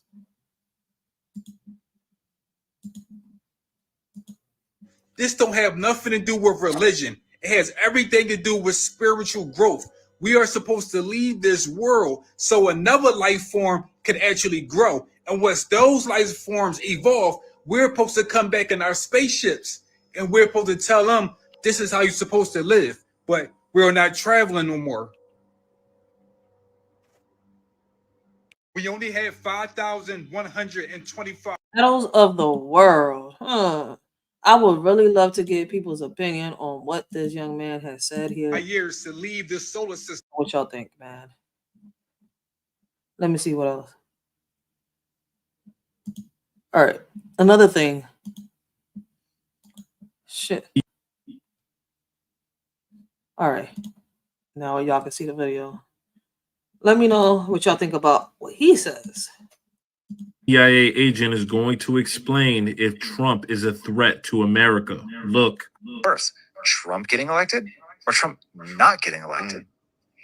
So I'll start by saying that I disagree with all the smart people that you're referencing right now. And I would gladly... Who think he's an existential threat? Yes, I would gladly sit in front of anybody who believes that Trump is an existential threat and have a healthy debate on any topic they want to talk about.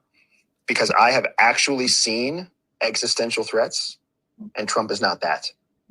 Can you paint an existential threat picture? An existential threat is imminent.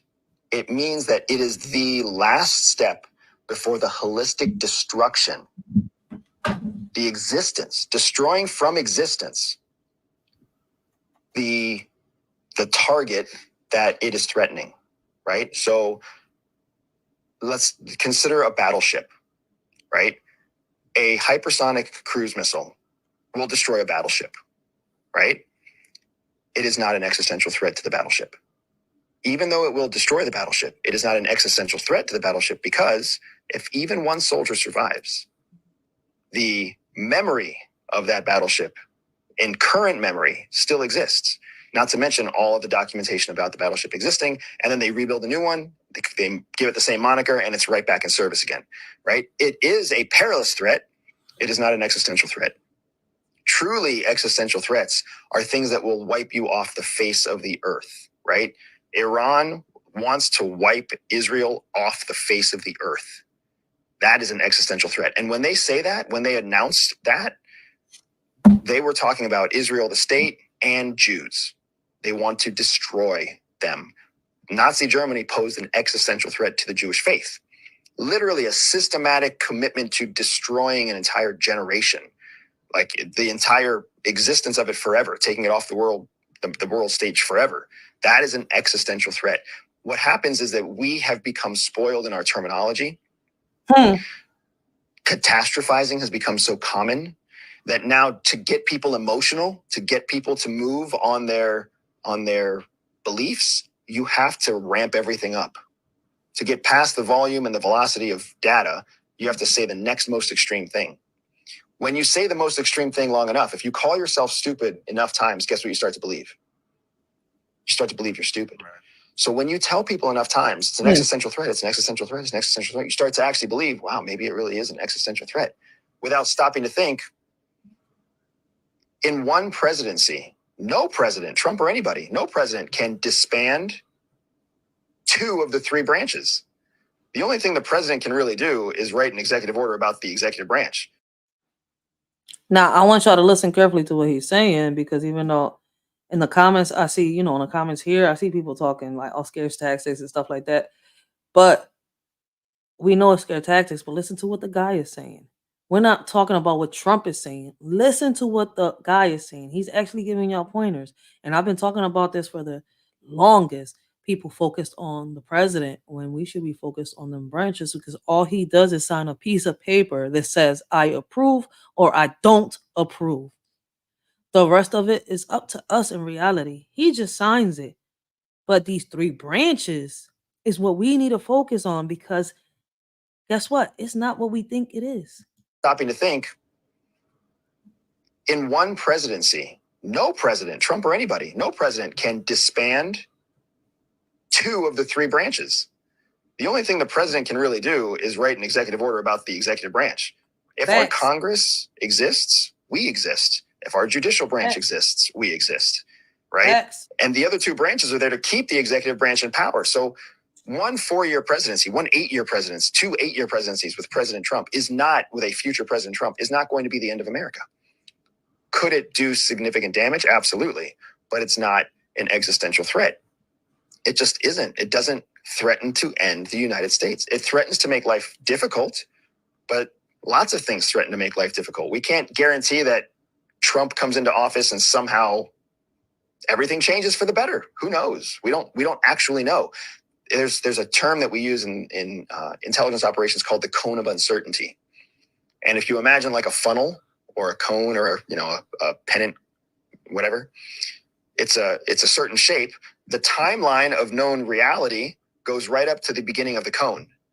And then where you see the actual cone, that becomes an area of predictable confidence that you can guess within. But where that cone ends, everything past the cone is totally unpredictable. You have no confidence about what will happen one way or the other.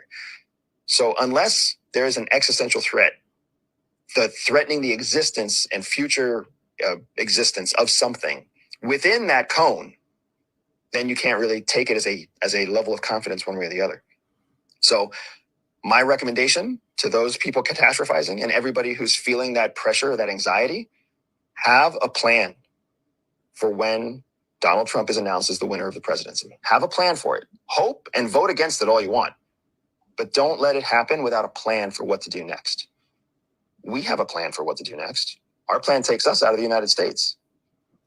If Donald Trump becomes the president and our country takes a turn for the worse, we're leaving the United States. We already have the plan. If Joseph Biden wins the presidency and the United States takes a turn for the worse, we're leaving the United States. That's our plan. Doesn't mean that we're not proud to be Americans. It just means that where we are in our lives, with our children, with our business, with what we're trying to do in our personal mission, it is not to fix the United States right now. We'll let other people who are passionate about that fix the United States right now. We're going to go grow our family and take care of our family, grow our business, grow our impact, pay our taxes, and make sure the United States has the resources it needs to get through its adolescence. But other people are very dedicated to being part of the solution right now. And I applaud those people, and I want to give them the resources they need to be that level of impact. It's interesting when you said earlier that you really believed in the supremacy of the U.S. I knew that you planned to.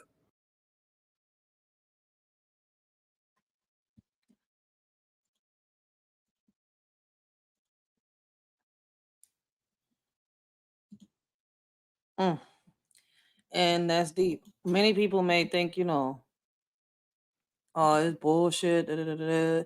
They've been saying that for years. They have been saying it for years. But see, I want to say something to those people that say they do their research and they believe in history. Da, da, da, da, da. This is why I like listening to the word, because when the word breaks things down, he makes sense of it to the point where I'm saying, okay, he's testing my noggin right now. Let me go do my history and search like this and search like this.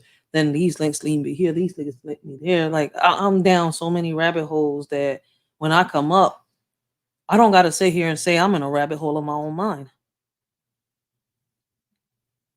Because if you listen to what he's saying, he's telling us what to do. But a lot of people's not going to care. They're going to say, oh, he's probably a whistleblower, or why is it that we haven't seen a whistleblower in a long time? And da da da. Listen, man, a lot of these whistleblowers have lost their lives. And I think I have a poem in here for that, right? And what's crazy is that if we do pay attention, he's not wrong. We got to hit the three branches. As we, the people, we got to stand up and unite and demand what is rightfully ours. But we're not doing it. A lot of us are scared. A lot of us ain't opening our eyes. A lot of us eyes are open, but they're closed tight shut because they don't want to pay attention. They don't want to hear it. This is not what they want to hear. They want to hear something else. And this is where I'll be like, oh, but you're always so caught up saying the reality is, but look at what the reality is. We wait so long until it happens, and then y'all be like, oh my God, I wish I would have listened. Come on. Let's see some of these comments. As Biden starts 3 wars, Ukraine, Gaza, and now Yemen under Trump's presidency.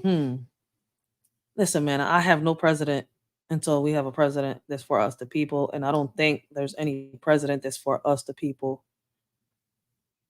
yet, or I don't think it's coming. Let me see. Trump is controlled. Trump is a controlled opposition. There is a reason he's still alive. A lot of people may agree to that. WWW3 is already here. Yup, we already in the middle of WW3. Already in the middle of it, and people don't even see it. They're saying that the videos and the audios that are surfacing up, we see, you gotta realize, right? A lot of these videos that people post here on TikTok is because they get it from international countries, right? International countries see what's going to happen before we even see it for some reason. And us that we're here in these states, we don't know what's going to happen or what's going to hit us because the news is too busy trying to get us to focus on celebrities and this and that when we should be focused on the things that's going to make us have a better tomorrow. But hey, nobody want to hear that. Nobody want to listen to this topic, and everybody is going to skip the part. Yo, we need to bring solutions to the table. In order for that to happen, we have to listen to each other. Hold on one second, guys.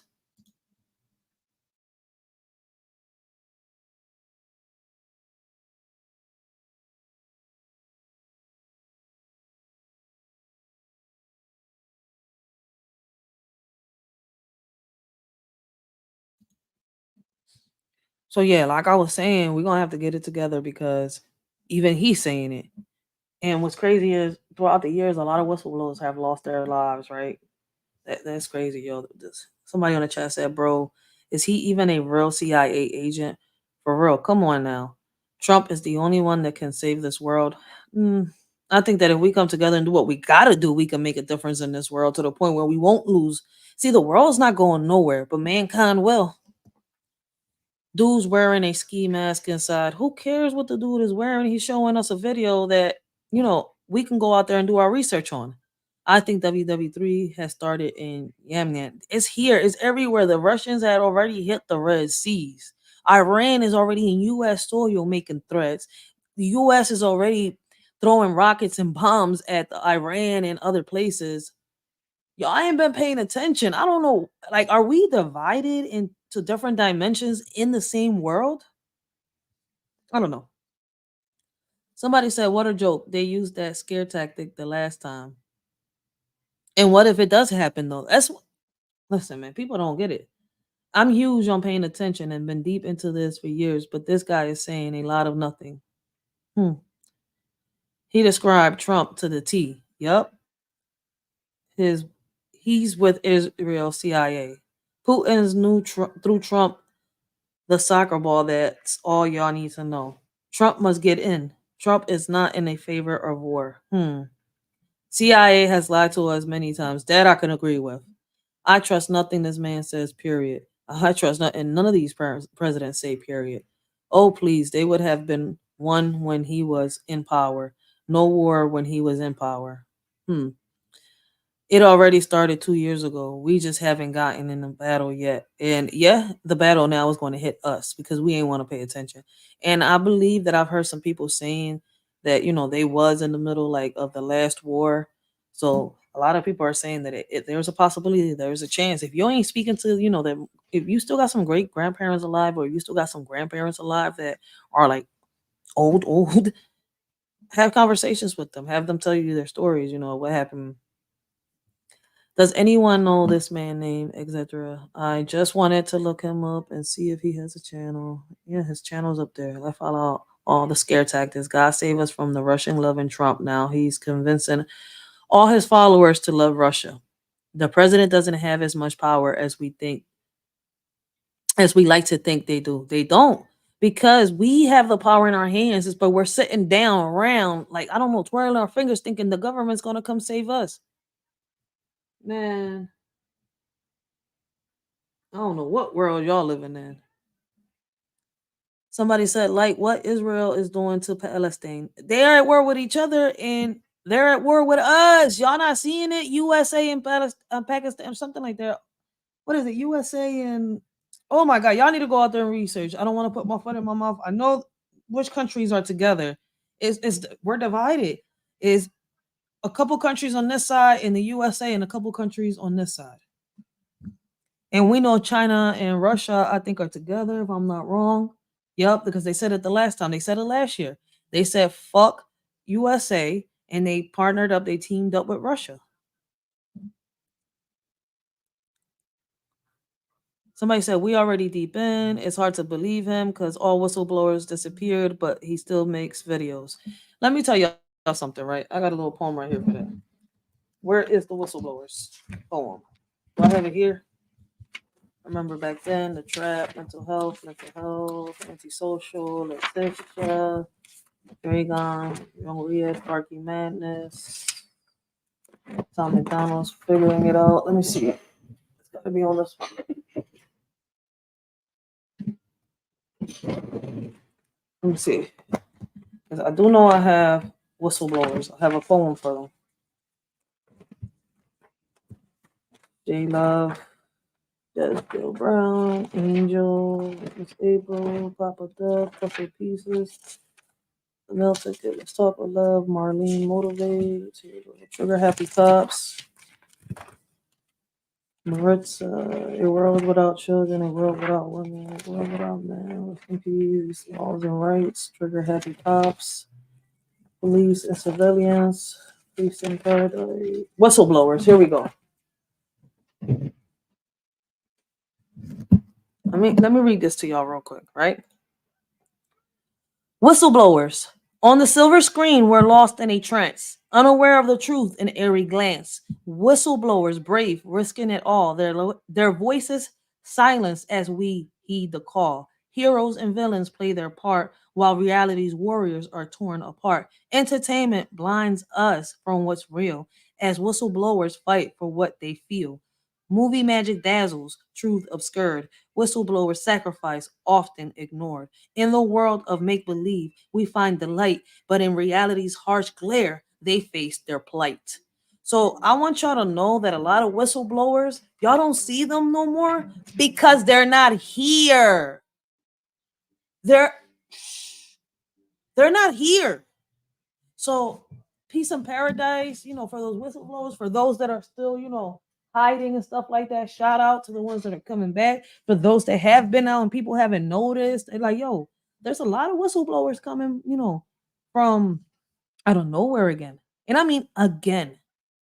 So before y'all say, oh, where have they been? We haven't heard about what's because in 2019, a lot of whistleblowers got censored. So a lot of people had to find a way. And guess what? Where there's a will, there's a way. And I'm not mad at a lot of these whistleblowers because they've been on point and they've been able to help, guide others by telling them what's going on.